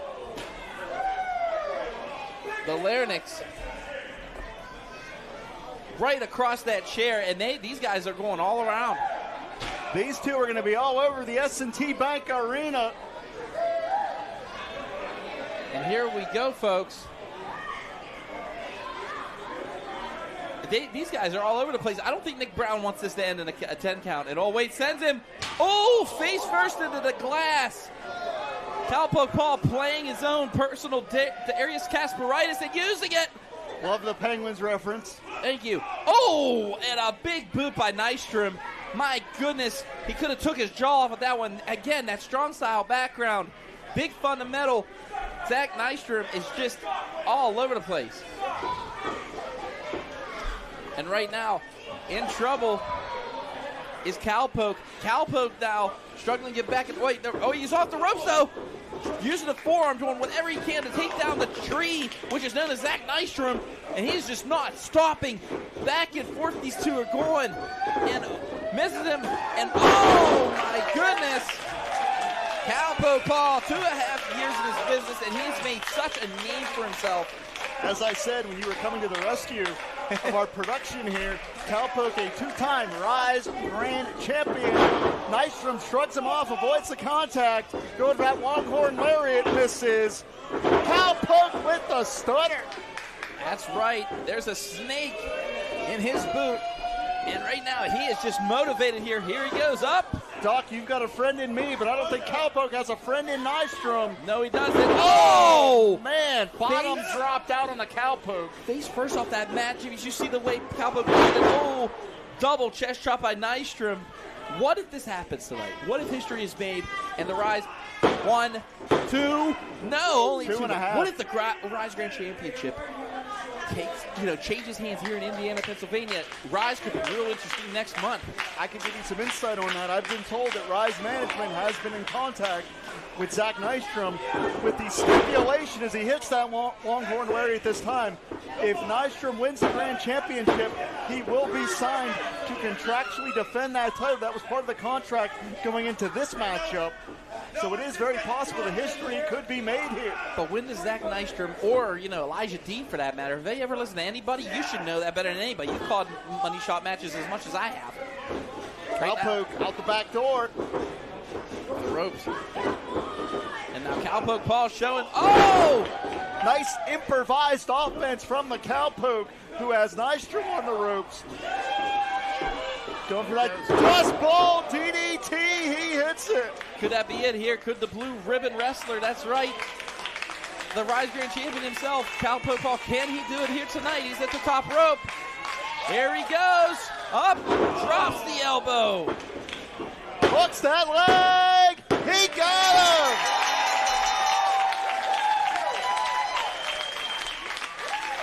And let me tell you, Doc, we don't need some subpar, subhuman slime sound guy. You can hear the chants. You can hear this crowd. Sidekick Media Services. We are your sidekick in business for social media, video production, and more. Find out more at sidekickmediaservices.com. Well, hello, friends. I'm your pal in the mainstream media. And I'm the Riz. And, Riz, it takes years of strenuous, dedicated training before you're worthy to step inside a professional wrestling ring. But it takes even more time to develop complex, highly astute opinions about professional wrestling. Am I right? That is correct. Yes. And you know where we can combine that? Yes. On the Wrestling Mayhem. That's right.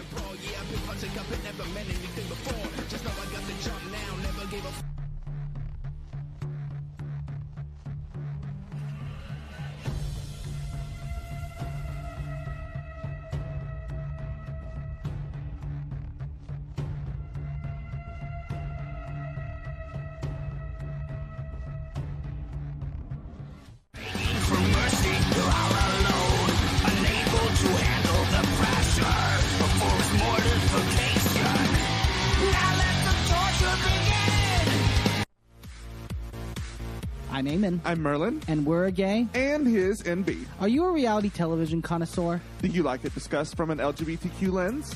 If so, A Gay and His NB is the podcast for you. Hear us break down all your favorite guilty pleasure reality shows from Bravo, Drag Race, and just about everything in between. Listen to A Gay and His NB on Apple Podcasts, Spotify, or wherever you listen to podcasts.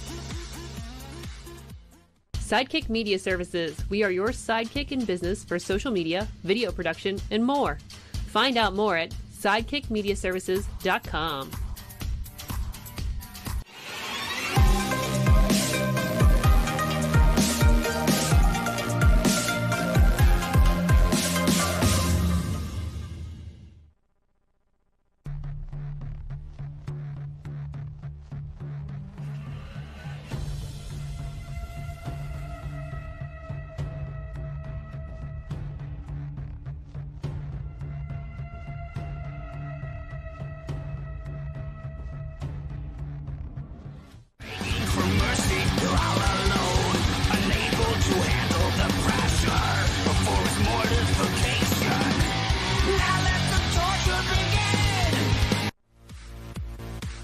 I'm Eamon. I'm Merlin. And we're a gay. And his NB. Are you a reality television connoisseur? Do you like it discussed from an LGBTQ lens? If so, A Gay and His NB is the podcast for you. Hear us break down all your favorite guilty pleasure reality shows from Bravo, Drag Race, and just about everything in between. Listen to Again is Envy on Apple Podcasts, Spotify, or wherever you listen to podcasts.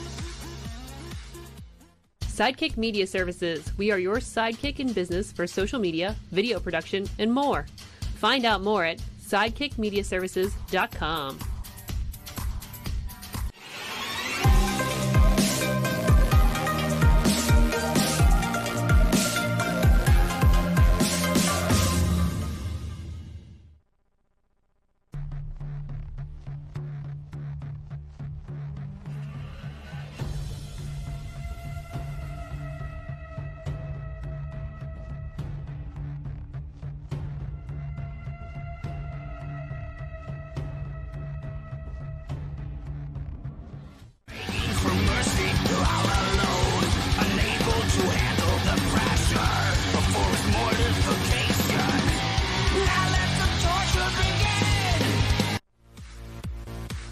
I'm Eamon. I'm Merlin. And we're a gay. And his NB. Are you a reality television connoisseur? Do you like it discussed from an LGBTQ lens? If so, A Gay and His Envy is the podcast for you. Hear us break down all your favorite guilty pleasure reality shows from Bravo, Drag Race, and just about everything in between. Listen to A Gay and His Envy on Apple Podcasts, Spotify, or wherever you listen to podcasts. Sidekick Media Services. We are your sidekick in business for social media, video production, and more. Find out more at sidekickmediaservices.com.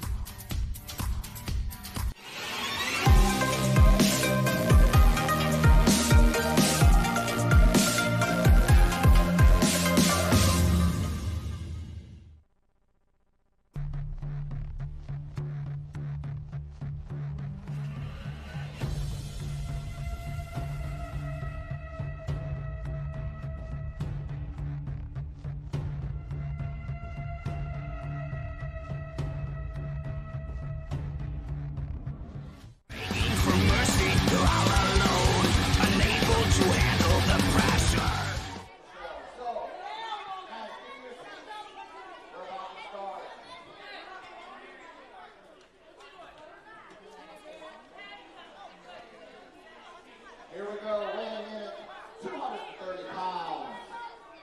The writing on the wall. Not only then Christian Noir.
Weighing in at 200 pounds, trending worldwide, the social media icon, Jarvis.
Here we are. I think Jarvis and Noir are going to. We're back. We are here. Hello, everyone. Second half. Let me try that again. Everything I just said the past 2 minutes, I'm going to repeat myself here. Welcome.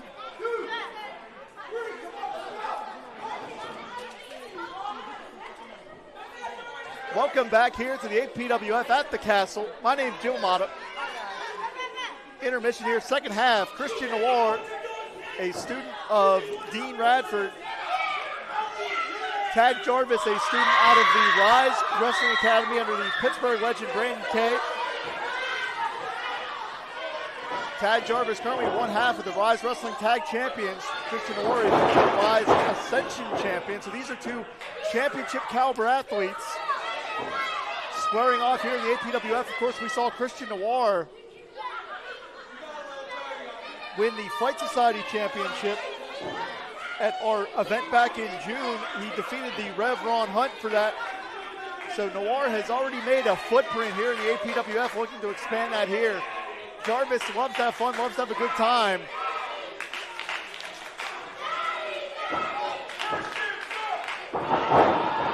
And I want to give a shout out to my comrades, Doc Doherty and Declan Finnegan. Could not be here with some family commitments, but I'm thinking about them. Hopefully they're thinking about me wherever they are. Right now, we have a chance to call some high quality professional wrestling. These are you're seeing two athletes in the prime of their careers. Big collision in the corner from Jarvis. Let's not forget, as you're tuning in here, Elijah Dean, Gorgeous Gregory still to come. Johnstown's own Sam Handman on the card, and a gigantic six-man tag main event. Man, Jarvis got caught. Oh, Noir charging in. Tree of Woe lowered the boom on Jarvis. Trying to asphyxiate his opponent. And of course, we want to mention our sponsors, JT Toys and Collectibles. Of course, a lot of local businesses here supporting the effort of the APWF here in Johnstown. The Donald J Bennett Run for Wish, a fundraiser for the Make-A-Wish Foundation, benefiting from the proceeds of this event as well, which is obviously, it goes without saying, a great organization, great efforts from the Make-A-Wish Foundation. And quite frankly, and I mean this with all sincerity, I'm very happy to be associated with the APWF and their efforts to impact the community positively through professional wrestling. As Jarvis here really going to rally back. Christian Noir, one of the most macabre and one of the most dangerous athletes that you're going to find anywhere. As right now, he's just throttling Jarvis. Textbook snap suplex just buried Jarvis into the canvas that time. Hooks that leg here. And of course, if you're watching us on IndieWrestling.network, the Indie Wrestling US YouTube channel or the Triple B Experience YouTube channel, thank you for joining us. Make sure to use the hashtag APWF Nightmare to let us know that you're watching. And it could be a nightmare for Jarvis as he just hit the floor very, very hard.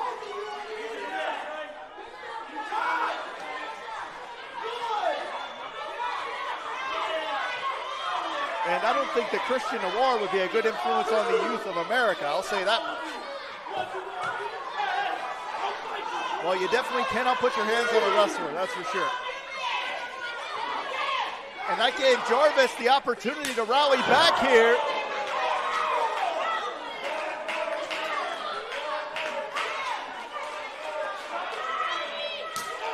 And you heard the thud, the smack of the flesh telling you the story there.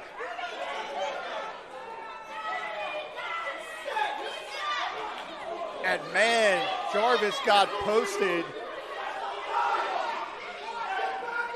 Noir is an athlete that really thrives on pain and getting the opportunity to hurt his opponents.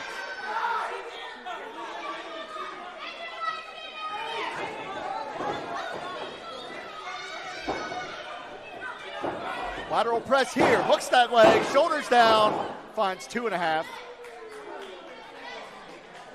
And Christian Noir, I've described him as a kamikaze throughout several portions throughout his career, because he will put his body on the line to hurt an opponent, and I believe that's why you're seeing Jarvis fight back with such vigor, because he knows he's in danger in there. Beautifully done by Jarvis, could be enough. 2.5.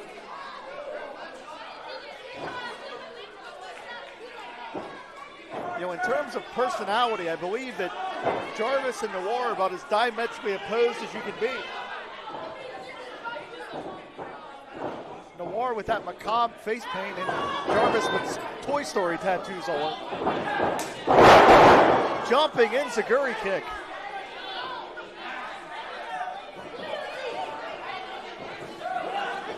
Could be going for a cover here. Lateral press. Not enough body-on-body contact. You can see some of that fun-loving artwork on Jarvis as Noir trying to take a bite out of his opponent. It's something from the Tyson playbook there. I don't know.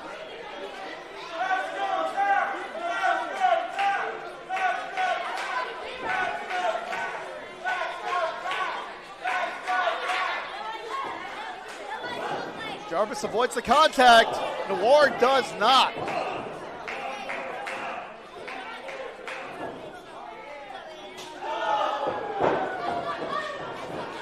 And here you're really seeing where it's going to determine who's going to be victorious here. As these two and that's that kamikaze mentality. Noir using his skull as a weapon. Pivotal point here is Noir just steamrolled Jarvis.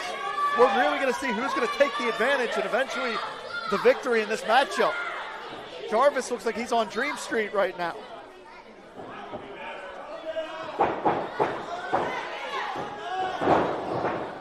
And great camera work from the great Mike Sword, getting you all the action there.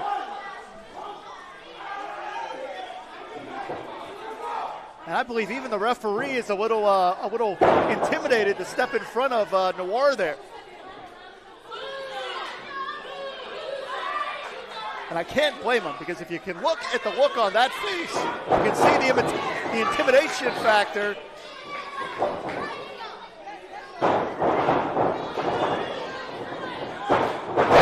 Jarvis rolls through. Momentum is the best friend of Tad Jarvis. He's made a career out of this. He's won championships out of this.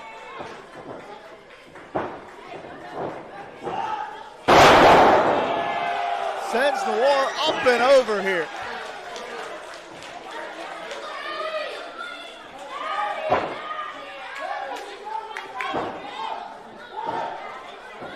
Jarvis off the top, hooks that leg, could be all.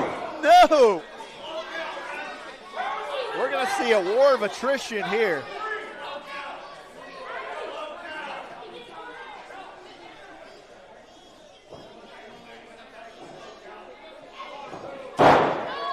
And Jarvis could finally be going for that home run swing.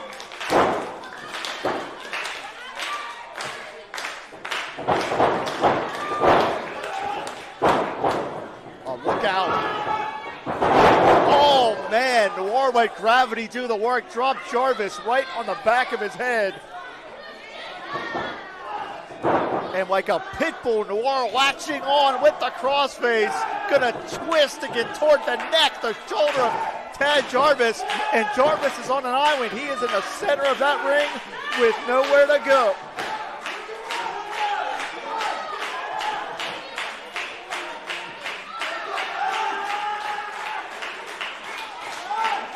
And look at Noir just continuing to wrench back. Jarvis here. That was defensive as much as it was offensive. Jarvis out of nowhere with the spear was able to take Noir down, but look at Noir.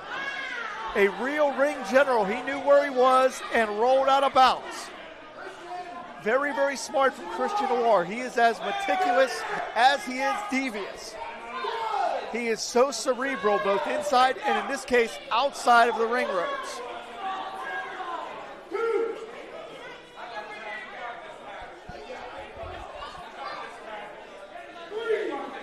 And outside the ring, maybe Noir's territory, as unorthodox as he is. But Jarvis showing the signs of being a true pro, getting Noir back in the ring because that's where he can win the matchup.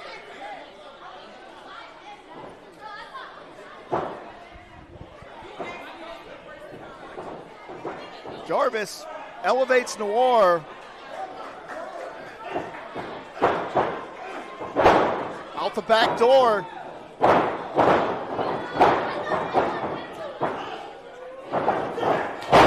Oh, man. Blindside shot. And that is it. He knocked Jarvis out cold.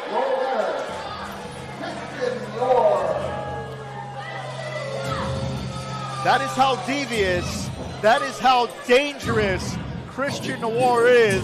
It took just one shot for him to put Jarvis down to the canvas.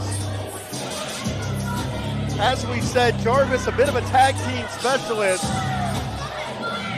but just got dragged underwater here in singles competition. And the Bayou Bully again making his marks here in the Allied Powers Wrestling Federation.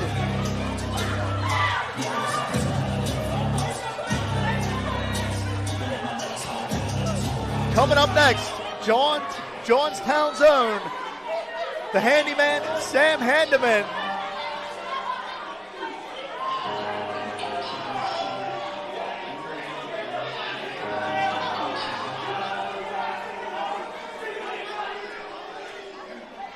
Let's go back to our ring announcer, Shane.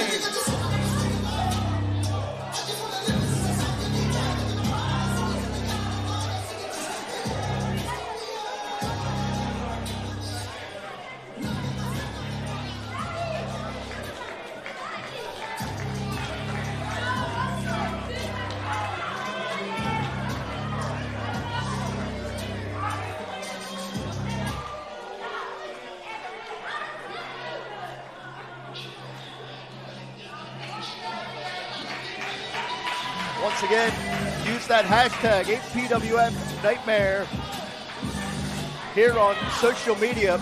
If you're watching us here on YouTube, whether it be through the Triple B experience, make sure you subscribe. The boss, Bad Bubba Brewer, has both a Steelers Dynasty podcast and a pro wrestling podcast. Weighing in at 215 pounds out of Youngstown, Ohio, your Castro.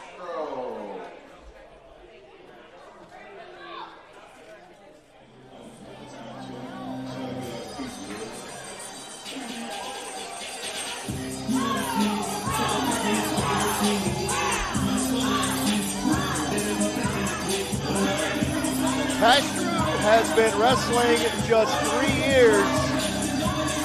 A very brash young man with that picture-perfect moniker. Making his APWF debut here. Castro is not one short on confidence. We saw his opponent, the handyman, Sam Handman, have a joyous debut in his hometown back in August when we were in this building.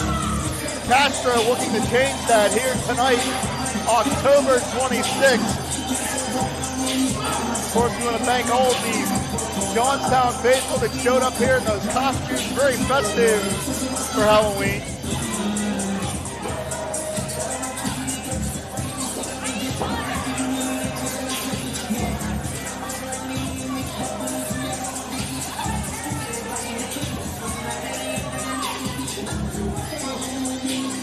Thank everyone watching us here live, spending your Saturday night with us. Weighing in 175 pounds, plus the toolbox, Alex,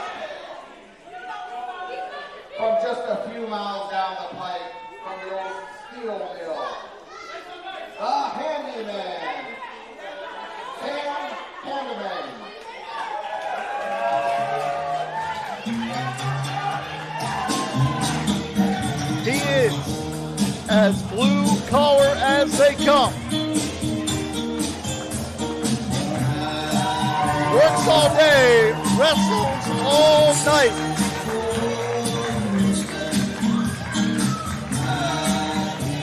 Only a 5-minute commute to the Kastle for the handyman, Sam Handman.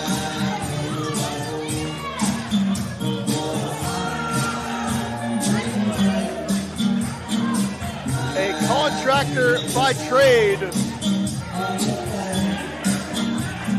He is as salt of the earth as they come, as humble as they come. A young man that's only been wrestling about 2 years. But when he's in there, the people can really feel that blue-collar energy.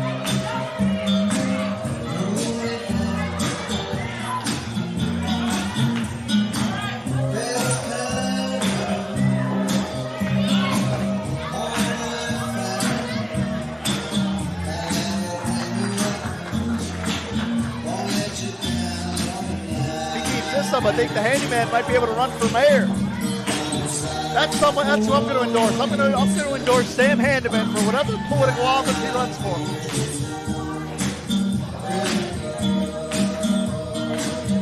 Should be noted that Sam Handman is such a gentleman. He actually helped put our ring together today using all of his skills.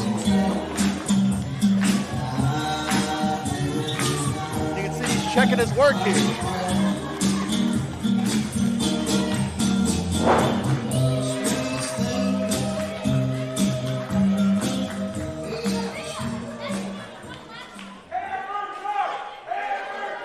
Those ring ropes are up to code.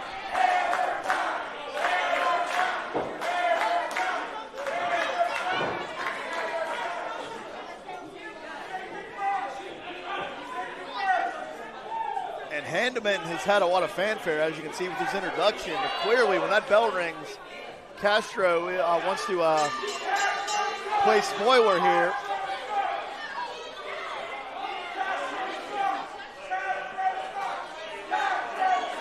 Now, not only is Sam Handman very blue-collar, very humble young man, as a legitimate licensed contractor, his work gear also doubles as his wrestling gear. Kind of the opposite end of the spectrum of Castro, who has all that custom gear, very nicely done. Handman's in there with that flannel, that $5 t-shirt, those pants he got on sale for $8, that belt that was on sale for $3. And I believe Handman is checking the tension of those ring ropes. Obviously, that's important.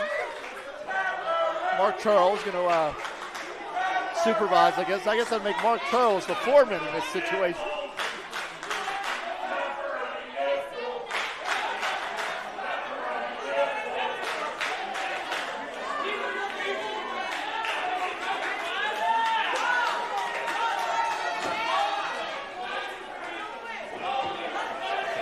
Now I believe that maybe everything's been secured. Sam's going to find out here. Then we're going to get this contest underway. APWF action at the Castle in Johnstown. Make sure to follow us on Facebook, Allied Powers Wrestling Federation. Follow the boss, Bad Bubba Brewer on Facebook.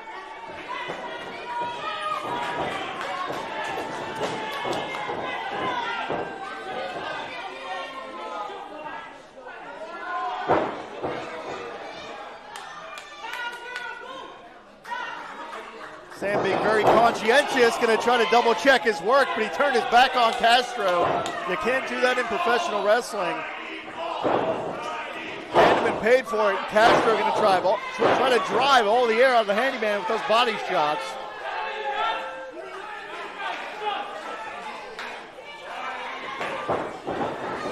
Shoots him in here, hit the buckle hard, and it withstood that impact.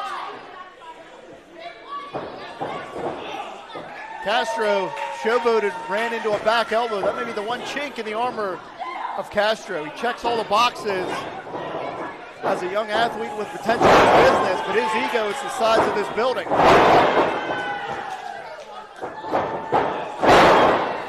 2 work boots right to the face.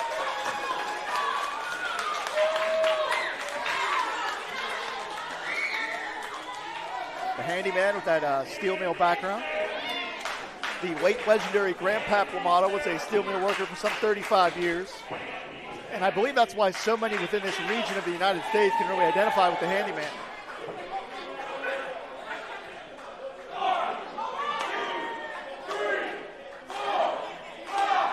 And the handyman is hammering down with those back elbows right to the collarbone.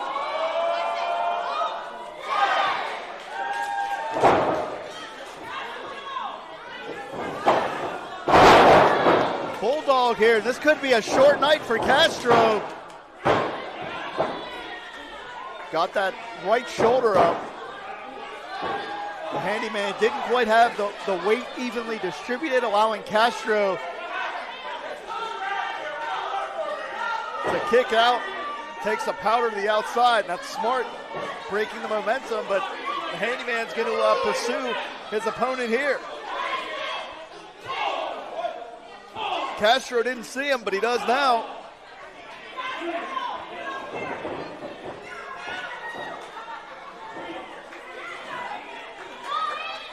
Handyman back up on the apron. You can't turn your attention away. I'm not here to criticize, but that was a mistake as Castro exploited the advantage. Some things illustrate themselves, and the pain etched on the face of the handyman tells you that story. Huge lariat from Castro floors Handman that time.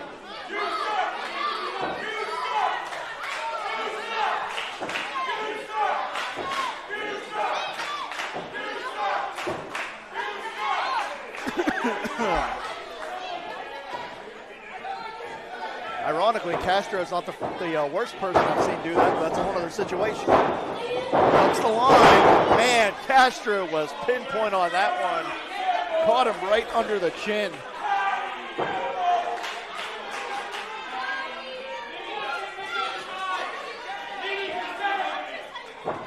And I'm not sure that antagonizing this crowd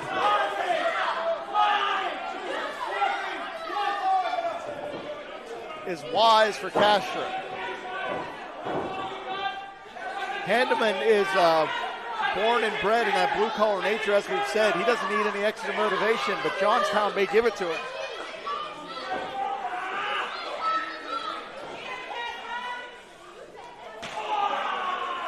And you heard the thud that time. That $6 t-shirt that we mentioned before did nothing to shield the impact that time, as Castro continuing to jaw jack with Johnstown.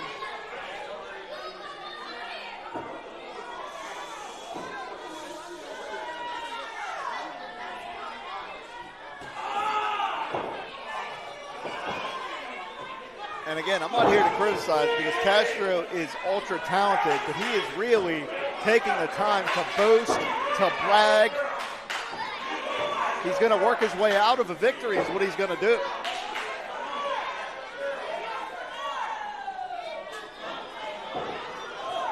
And I believe this is more insult to injury than anything else. Trying to make the handyman look foolish in his hometown.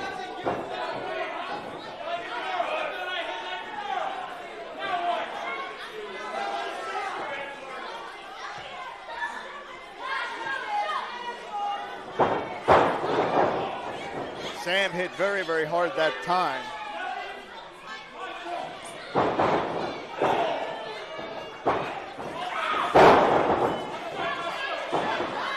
And again, this braggadocious nature, I'm going to be honest, is going to cost Castro.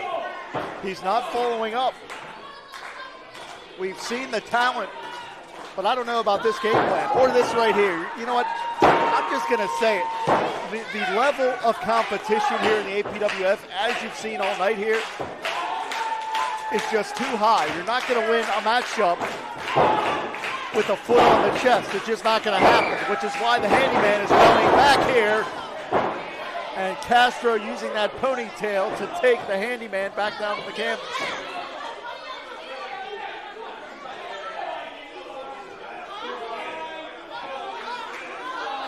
course, referee Mark Charles III admonishing Castro.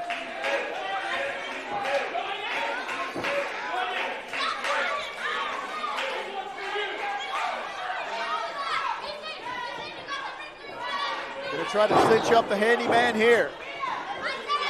And this is what I'm talking about. You can see the strength of Castro.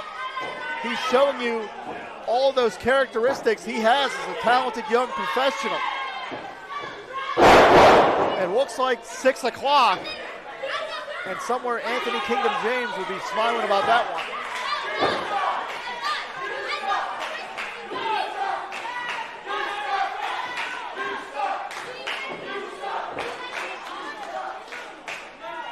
Referee Mark Charles III going to check in on Sam. I don't know, Sam may not have much left, unfortunately,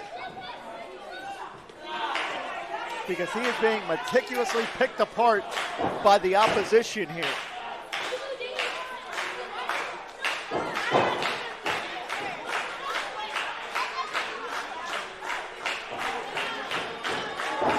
Johnstown going to try to rally the handyman. He's going to fire back here, works his way back up to a vertical base.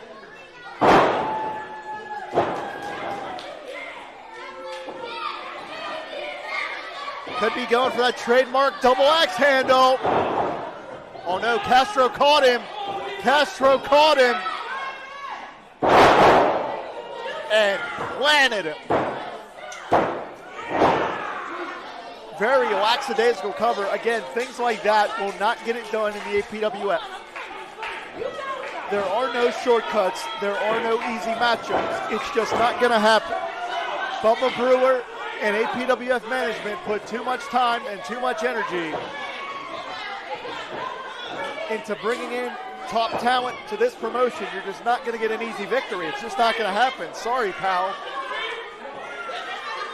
We're live, pal, and you're wasting time, because right now the handyman is getting the chance to recover. In fact, Castro somehow thinks he won the damn thing.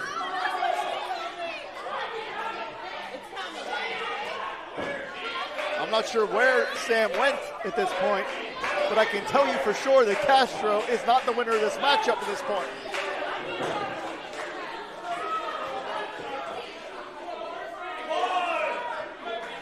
And not only do I not know where Sam Handman is, neither does Castro.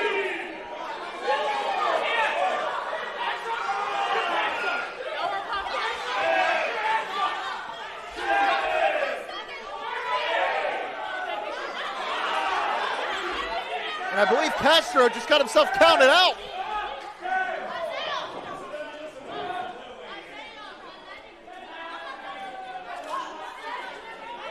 Hey, wait a minute. I think Sorg just spotted. Sam was in the crowd. He was disguised with one of those Halloween masks.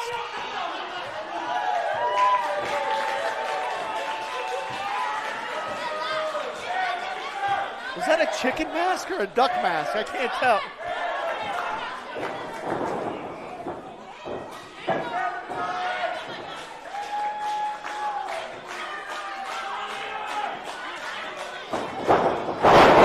There's the axe handle. And again.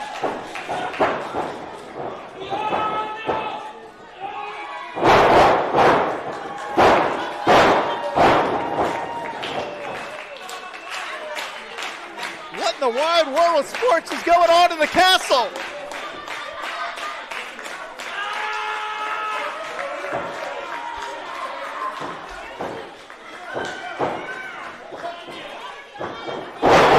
Double axe handle off the top. Go for it, Sam.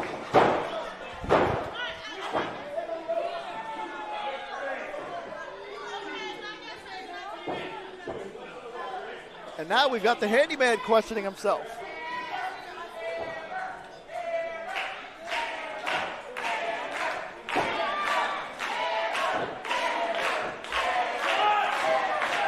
If the axe handle doesn't do it, I don't know what Sam's gonna have to do.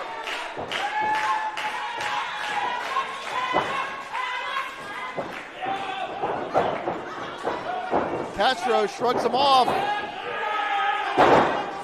And just digging into the face, being admonished by Mark Charles.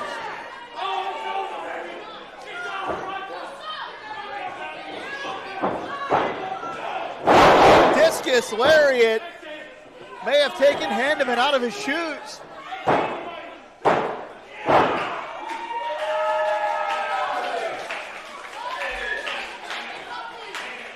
I don't know what the curfew is at the Kastle, but we may be fighting all night here.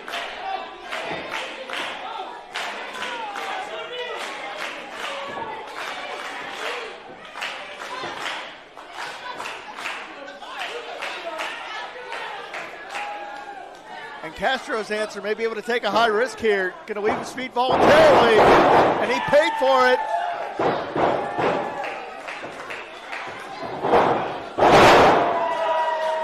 Diving axe handle one more time. And the handyman has done it.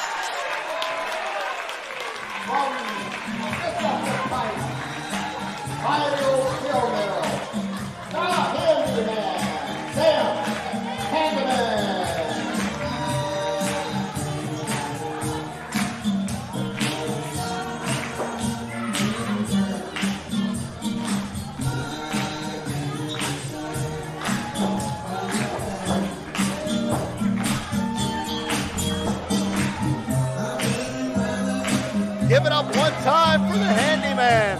Victorious one more time in his hometown.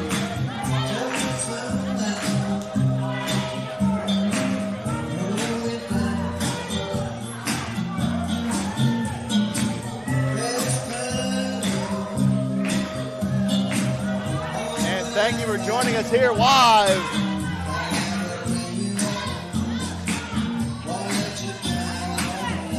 Sam is officially a duck for Halloween. Sometimes I wonder what the duck is going on, but we just got our answer. Sam Handyman victorious. Special. Shout out. Let's get real serious right now. We have a fan. You couldn't make it here tonight. Not because of illness or injury, but because they're geographically challenged. Mark is watching us from Australia. Hey, Mark from Australia. Let's give him a shout out. Thank you for joining us from Australia. I think it's late there, or early morning. Thank you for joining us, Mark from Australia. Seriously, this is what we're international on the Indie Wrestling Network. On YouTube, the Triple B Experience, Indie Wrestling US YouTube. Yes, that's right. Say it again. That's right. Cheers Nation Australia. Go. Check them out. They like the Steelers in Australia. So, without any further ado, Aussie. Okay, here we go. At 215 pounds, from Dime Box, Texas, from Handman, Elijah Dean.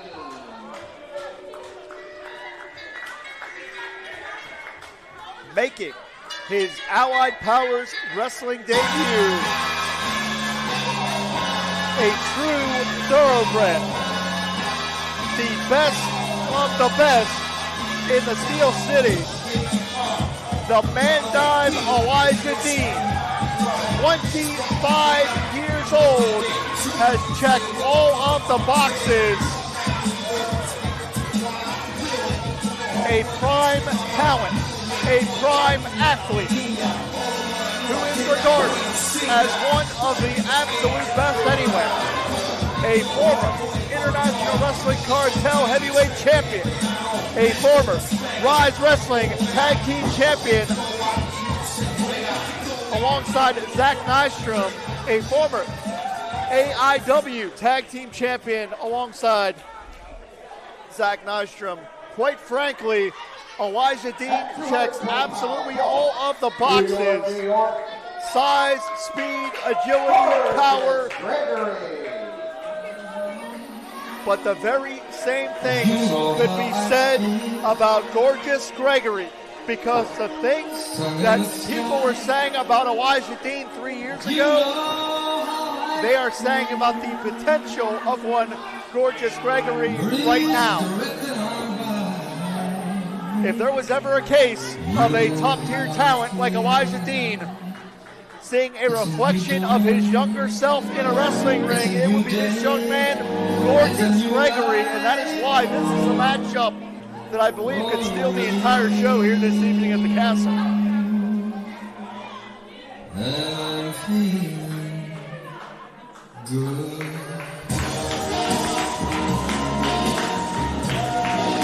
Gregory just a 2-year pro, but he started training for this industry at just 16 years old.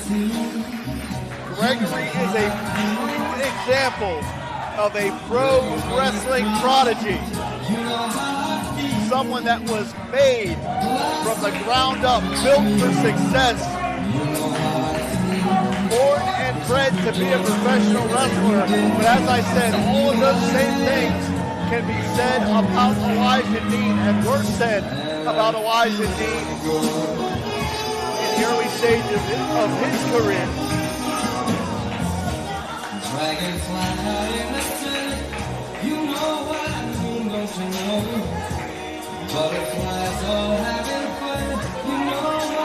As I said, Elijah Dean, former heavyweight champion, former tag team champion in multiple promotions. He has excelled in every aspect of the game. Elijah Dean, a student of the longtime veteran one, Chris LaRusso. Shout out to LaRusso. He's a 20-year pro in his own right, and one of LaRusso's shining accomplishments as a trainer was being a teacher of both Elijah Dean and, of course, Zack, who we've seen in APWF before. The Man Dime, aside from his extensive accomplishments as a professional wrestler, is a certified personal trainer, and you can see that he puts the work in on his physique in the gym each and every day. As I said, the things that pro wrestling pundits are saying about Gorgeous Gregory and his potential right now, they were saying about Elijah Dean some 3 years ago. If there was ever a time that Elijah Dean could be wrestling his younger self inside that squared circle, it could be right now against one Gorgeous Gregory. Gregory, based out of Central Pennsylvania, but has really spread his wings, has wrestled in Pittsburgh, into West Virginia, down into Kentucky as well. Of course, Elijah Dean all over the independent scene.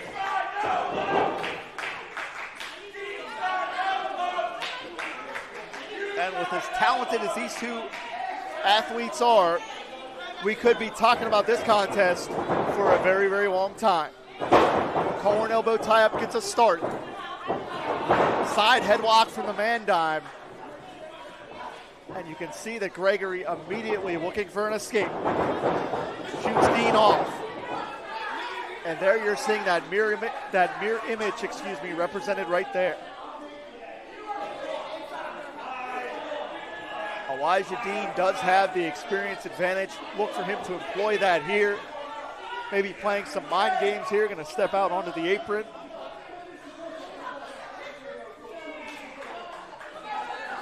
Going to let Gregory know that the match will take place on the Man Dime's terms, on Elijah Dean's time, not the other way around. A subtle form of ring generalship from Elijah Dean. But Gregory right back to that side headlock, elementary but effective. Shoots him off here, and once again, a virtual stalemate.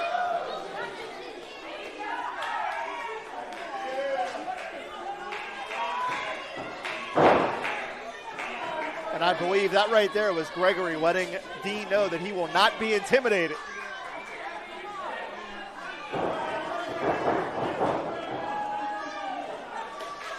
It goes without saying that the cardiovascular conditioning of these two will not be a factor. You better pack a lunch because these two can wrestle all night. Could be going for that Greco-Roman knuckle lock, that test of strength. Elijah Dean has made a point to bulk up for this matchup. A lot of lean muscle from Gorgeous Gregory to try to maintain the speed that you're seeing right here. Gregory able to keep the man dime off balance, keep him off his feet, and forcing Elijah Dean to create a timeout for himself on the outside.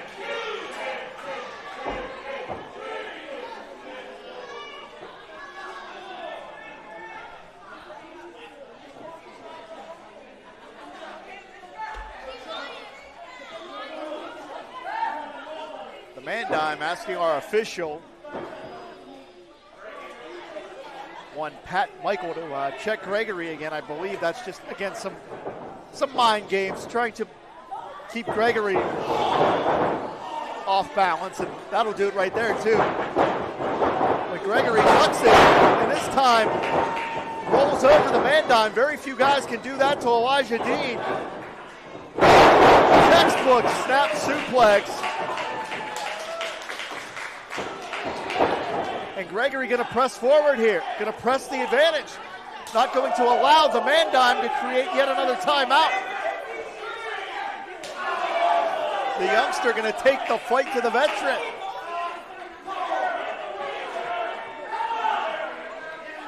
And right now, I don't know if Elijah Dean knows he's in Johnstown, Funky Town, or anywhere else.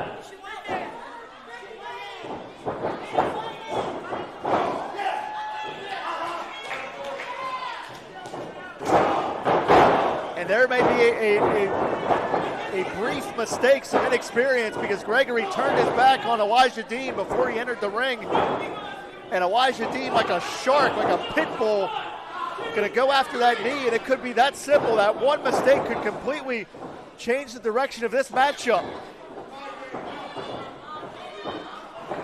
Elijah Dean is absolutely a carnivore inside those ring ropes. You do not amass his resume without that mentality. And now trying to fish hook the face, just nasty.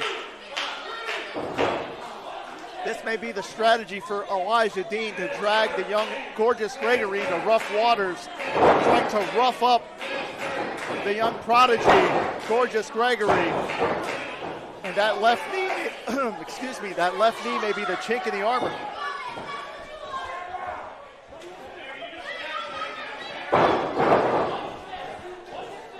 Notice how measured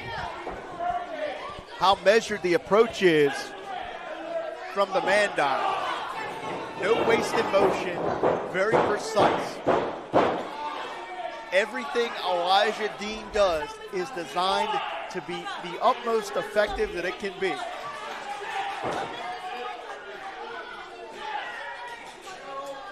And as gorgeous Gregory is clutching that knee,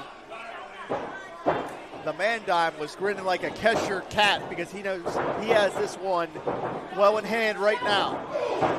But gets set off. It takes just 3 seconds. And the man dime just clobbering gorgeous Gregory there. Let's be honest here. The man dime will not allow anyone to make their name at his expense. The man dime knows his reputation, both as notorious and as accomplished as it is. He will not allow anyone to make their name at his expense. Let's be honest here. This is a very anticipated matchup. Many fans from many different areas have been anticipating this matchup. And if gorgeous Gregory gets a win, it could certainly boost his career even more so on the upward trajectory that it already has. But Elijah Dean is such a student of the game to go along with his physical tools. He is a real ring general, and in many ways has a PhD in ring psychology.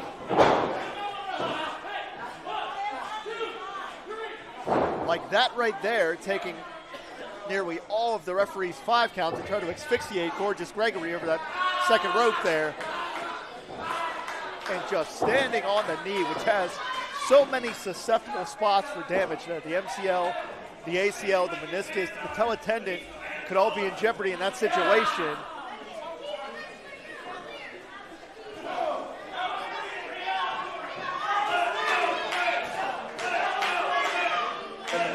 could be unintentionally firing up Gorgeous Gregory.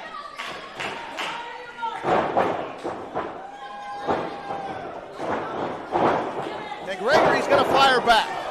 He may be on borrowed time with that knee, but Gregory's going to take a swing while he still has some left in the tank. And by swings, you can see those clotheslines right there. Can't quite drive through the way he wants to because of the damage to that knee. Shoulders down.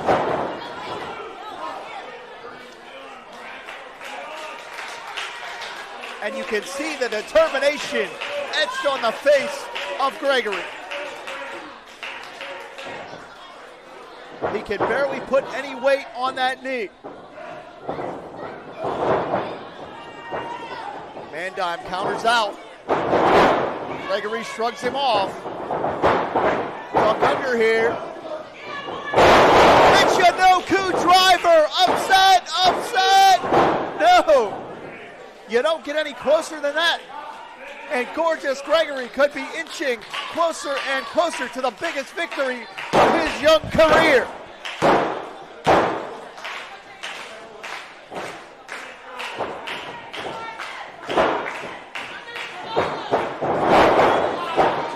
Wait a minute, Elijah Dean hung on. Bottom dropped out of Gregory. And again, Elijah Dean like a pit bull latching on with that figure four. And you can see the pain etched all over the face of Gregory.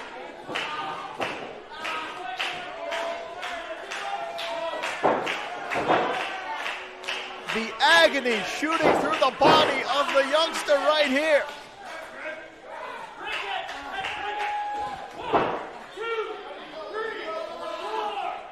Gregory has the ropes. Elijah Dean did not want to release that hold. And this is unnecessary as the Man Dime with the steel chair could be risking disqualification here. Clearly the Man Dime a little frustrated that he cannot put Gorgeous Gregory away.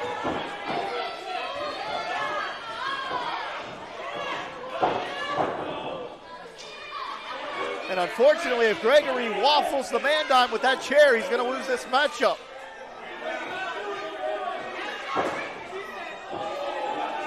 And I believe the Man Dime is trying to get the disqualification for the victory. Oh, whoa, whoa, whoa, whoa. Bottom drops out. Referee never saw it, but the damage is done. The Man Dime steals one. The Man Dime.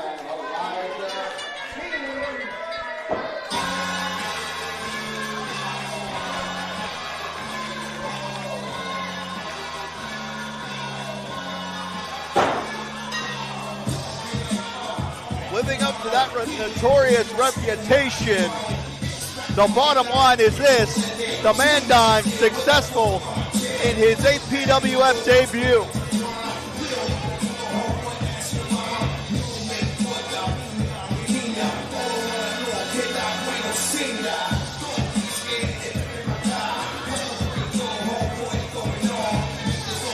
And such a disappointing night for that man right there.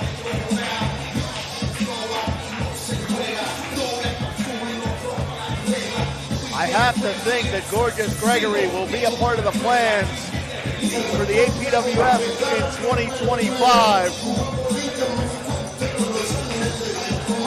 And of course, to stay up to date on all of the news from the APWF, APWFWrestling.net, Allied Powers Wrestling Federation on Facebook.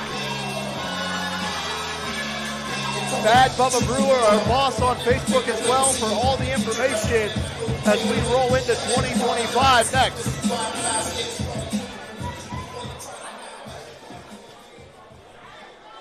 It is main event time, ladies and gentlemen.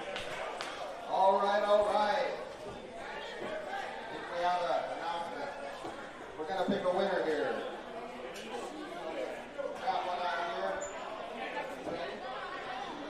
And as we're picking that winner, I want to let everyone know here, once again, the Donald J Bennett Run for Wish, the Make-A-Wish fundraiser that is benefiting from the APWF here tonight, If you're watching us here on YouTube, whether it be the Indie Wrestling US YouTube or the Triple B Experience YouTube page, be sure to head over to indiewrestling.us and indiewrestling.network. Not only will you see all the action of the APWF, with this being our third event of 2024, we've got dozens and dozens of events from all across the independent scene. 2PW, RWA, VCW, Neo Pro, a myriad, a potpourri, if you will, of independent wrestling. A free 1-week trial so you can sample all of the great action, and then $5.99 a month after that for dozens and dozens of hours of live and archived wrestling. This is no typo. I had to check twice. Weighing in at a combined weight of, ladies and gentlemen, 665 pounds. Yes, 665 pounds. Weighing in at a combined weight of 665. Correct. Lexus Sin, Tyler Brooks, Kaden Christopher, and Glenn Spector. They are the Troublemakers.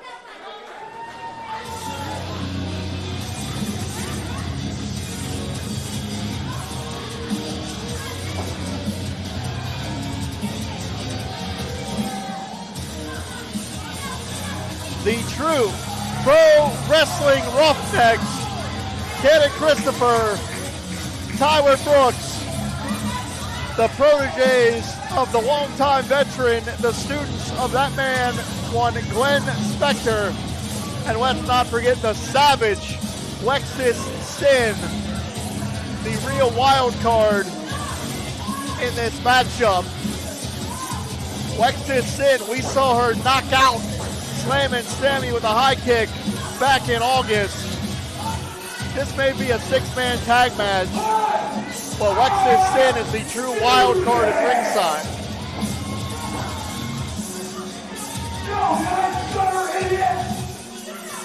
I said quiet! Stop! Let me explain something to you, you feel that comes from that. I do the intros around here. Big Boss Baby! Big Boss Baby! Big Boss Baby! Hey! You lamb-bound walrus! Sit down! Nobody after you, human feedback chair! Sit down! All right! This is how it is! You trashy Johnstown losers! Hey, girl, get off the phone! I'm walking here. A-B-O-S-S, Boston Professional Wrestling Instructor, with the head, E-R-L, natural, Kaden Christopher, the P-T-T-E, Platinum, Tyler Brooks, and the savage Lexus Sin. We are the Troublemakers! Rad Boys! Listen up, juniors. You two little cruiserweights don't stand a chance against this much meat and muscle. I promise you, there is no special tag number that's going to be able to help you out. That's right, because there is no one bigger, there is no one better, and there is no one better than the three of us.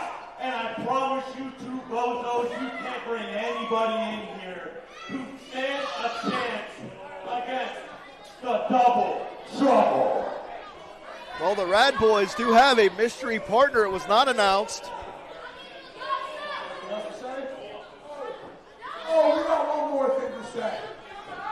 Everything we said just happens to be S-A-K-T fact. I'm not sure that Tyler Brooks passed third grade spelling. I believe there's a C somewhere in that word, but F-A-K-T fact. 120 ounces of Bang Energy drink out of Poolsville, USA. Brandon Elliott, Ben Jake Wiley. They are the Rad Boys.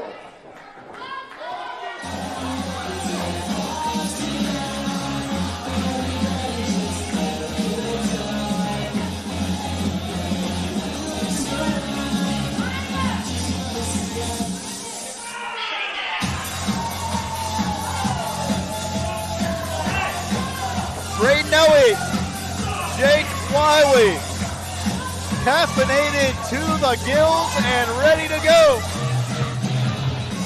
But who is their mystery partner? Who will help them combat the troublesome trio of the Troublemakers?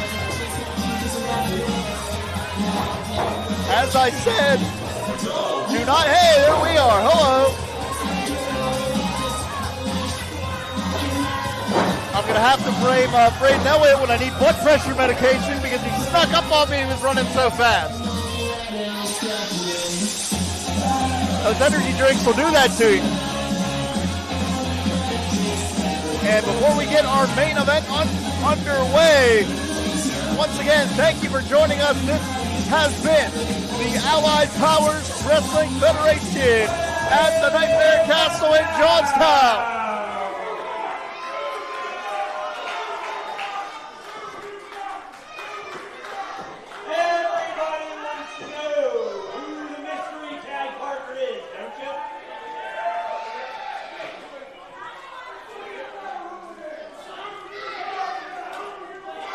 Well, our tag partner is here to shock the APWF.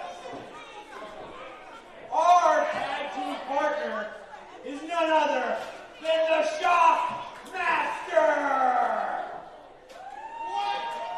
Uncle Fred! No, it's not. Uncle Fred! What do you mean it's not? Oh, that's right. Our tag partner is bigger and badder than the Shockmaster. Because our tag partner is Paxton Calloway in the house! No way. I've been here all day. I didn't see Paxton Calloway. You can't miss Paxton Calloway. Paxton Calloway is 7 feet tall. Where's he been all day? Is he here?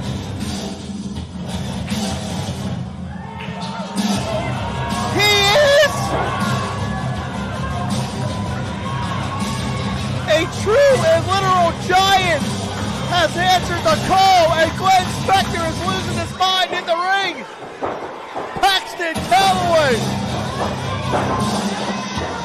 one of the true giants of professional wrestling, is here in the main event of the APWF.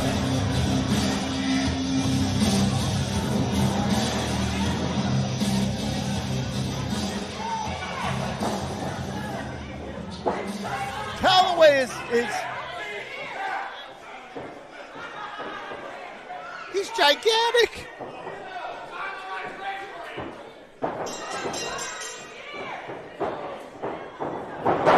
And here we go, it's main event time. My name's Jim Amato, you are watching the main event of APWF Nightmare at the Castle here in Johnstown. The Troublemakers of Kennedy Christopher, Tyler Brooks, and Glenn Spector are met with the challenge of the Rad Boys and the gigantic Paxton Calloway.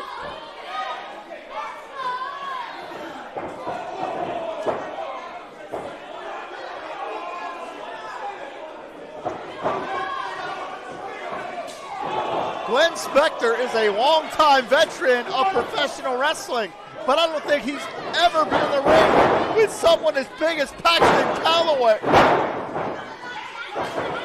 Tandem offense from the Rad Boys, one of the best tag teams anywhere on the independent circuit.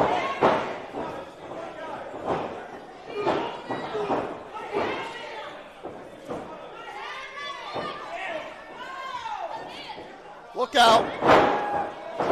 Nice double team offense, pancaking the Troublemakers.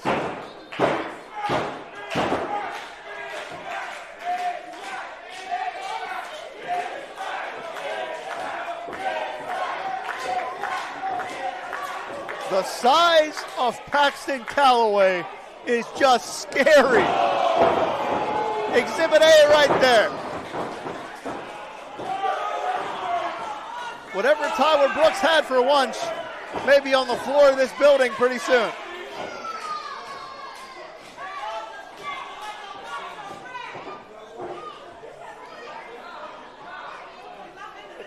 And the Troublemakers wanted a war, and I think they got one.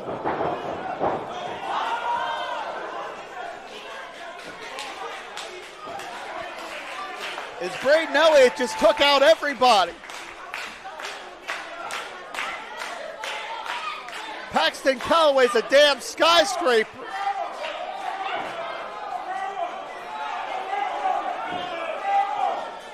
Oh no, look out! Wiley's a human missile!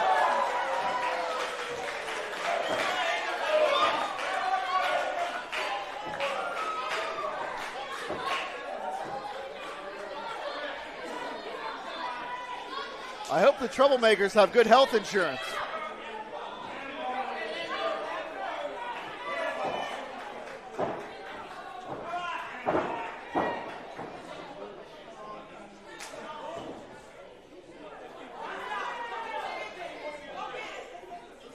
Look out here. Elliott giving chase. We make it back to some semblance of a tag matchup, God willing. And there's the wild card at ringside. Just that small assist. Now giving the Troublemakers some reprieve.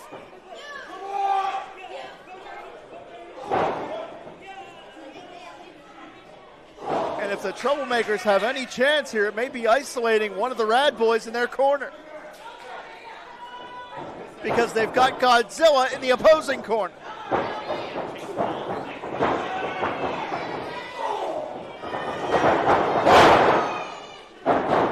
Cover here. And one thing we know for sure, Glenn Spector and the Troublemakers made it well known, well in advance before this event, that they were going to run the roost. They were going to have their fingerprints all over this event here in Johnstown. And what egg on the face it would be if they are shown up by the Rad Boys and Paxton Calloway.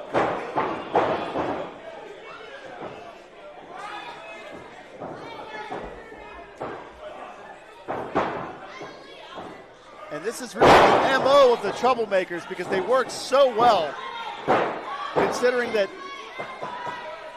Christopher Brooks and Lexus Sin all trained together, debuted in the sport together, have really grown as athletes in the sport together. And obviously under the tutelage of that man right there, Glenn Spector, that taught them everything he knows. Spector, not only a longtime veteran of the independent circuit, has also toured internationally in Japan, was the first Gaijin or foreigner to win the DDT Tag Team Championships in Japan. And if you want to know how much chaos Glenn Spector can cause, again, just go to indiewrestling.us and you can see that Spector has been making an impact along with the Troublemakers everywhere around the circuit.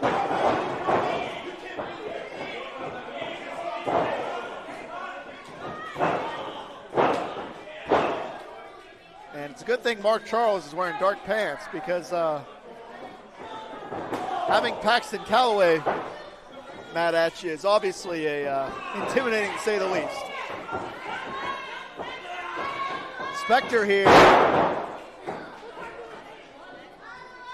is so textbook inside his windows. He delivered the damage, had his opponent down on the canvas, and went for that cover.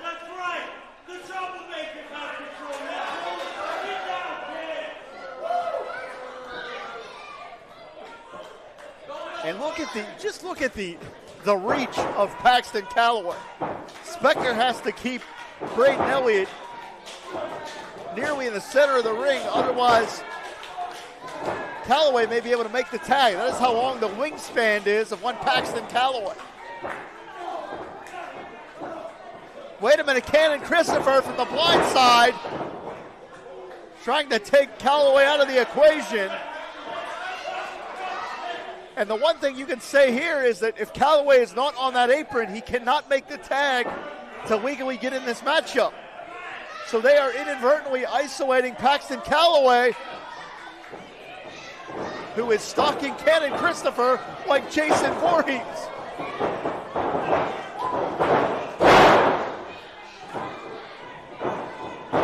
Cover here, finds 2.5.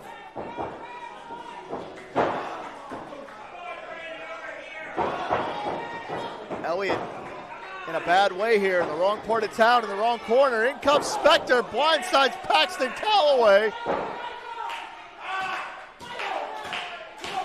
Well, I hope that merchandise survives, because there won't be enough left for a scratch and dent sale given the size of Paxton Calloway.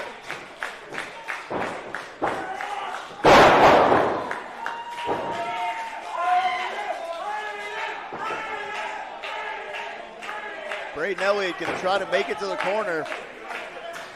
Tyler Brooks tags into Spectre, who immediately wants to make sure that no tag happens.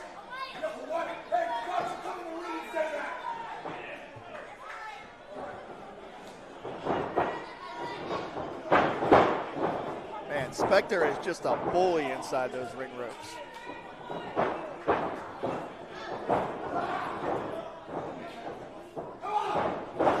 Elliott hangs on, but I don't know how much. Elliott looks out of it here.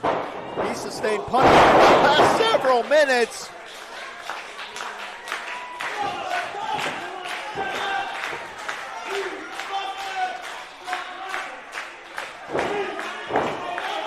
And in the main event,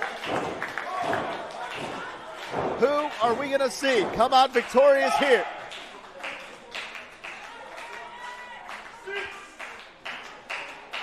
Spectre looks to be closer to a tag. He makes it.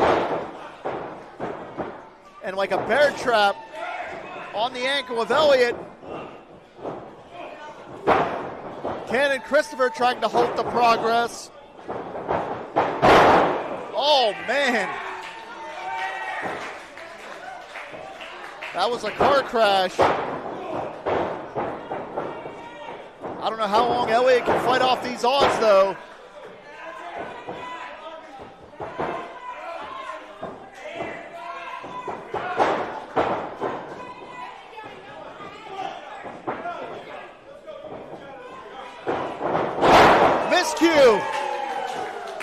Miscue from the Troublemakers.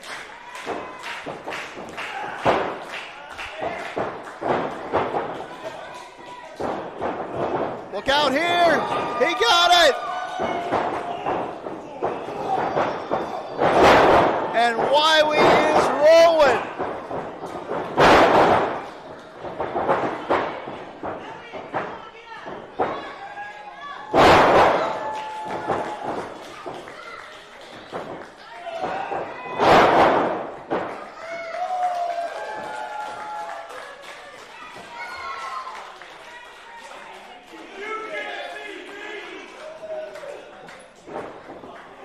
We're seeing Lexus Sin making her presence known. And that's all it took. That is all it took for the offense of the Rad Boys to be shut down.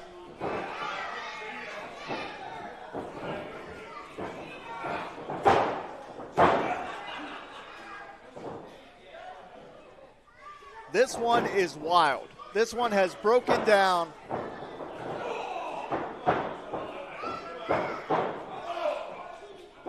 And at this juncture, I'm going to state the obvious. Paxton Calloway is who the Rad Boys need to make the tag to.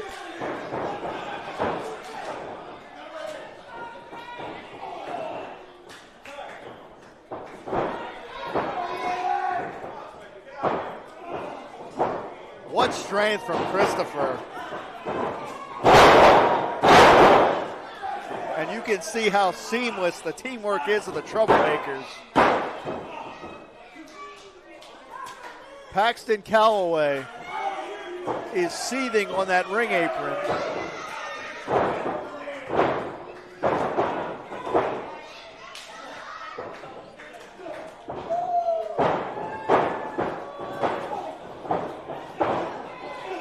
I don't know if Jake Wiley is going to be able to fight his way out of this because the numbers are against him.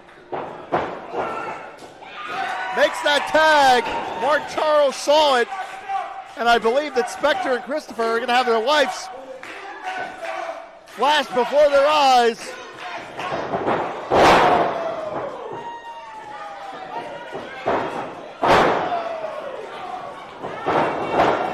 And speaking of their lives flashing before their eyes, I believe Tyler Brooks is the youngest of this trio.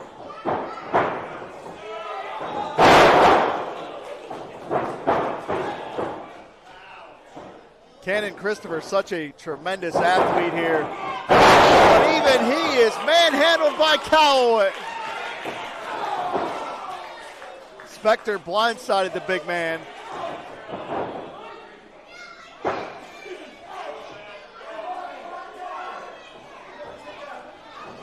And Spectre rallying the troops. I'm not sure what he has planned, but it may take all three of the Troublemakers to make a difference here.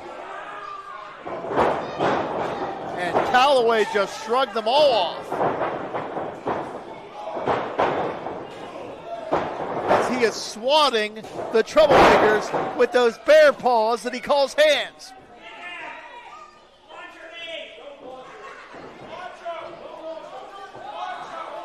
Look out! Rocket launcher from the stratosphere.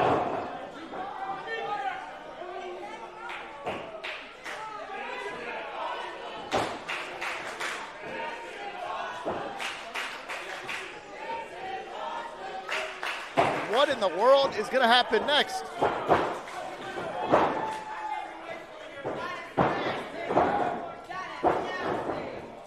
Tyler Brooks hit the floor hard.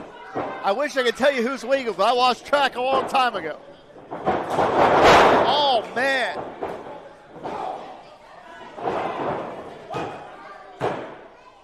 They got him! Your winner, the Troublemakers. That tag into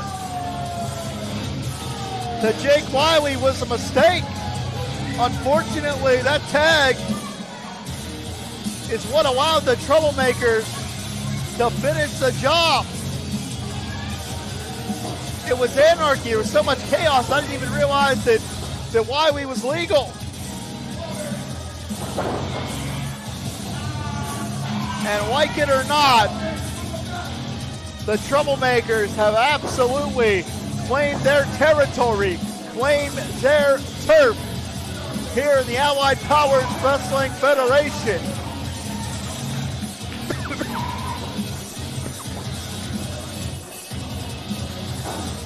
But I don't think Paxton Calloway is going to go away quietly.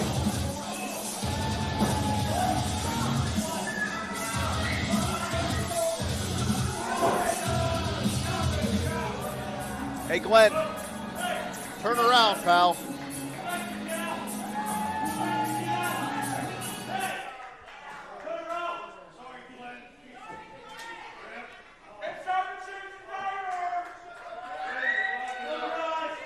No, that is not the Shockmaster, Glenn. That is still Paxton Calloway, who is about a foot taller than Spectre.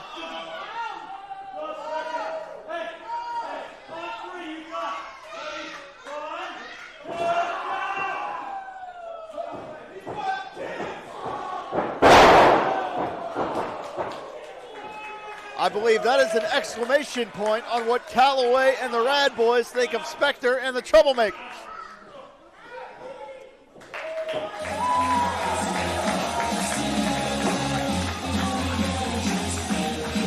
And if I'm getting the signal, I believe we're going to wrap things up here from the Kastle.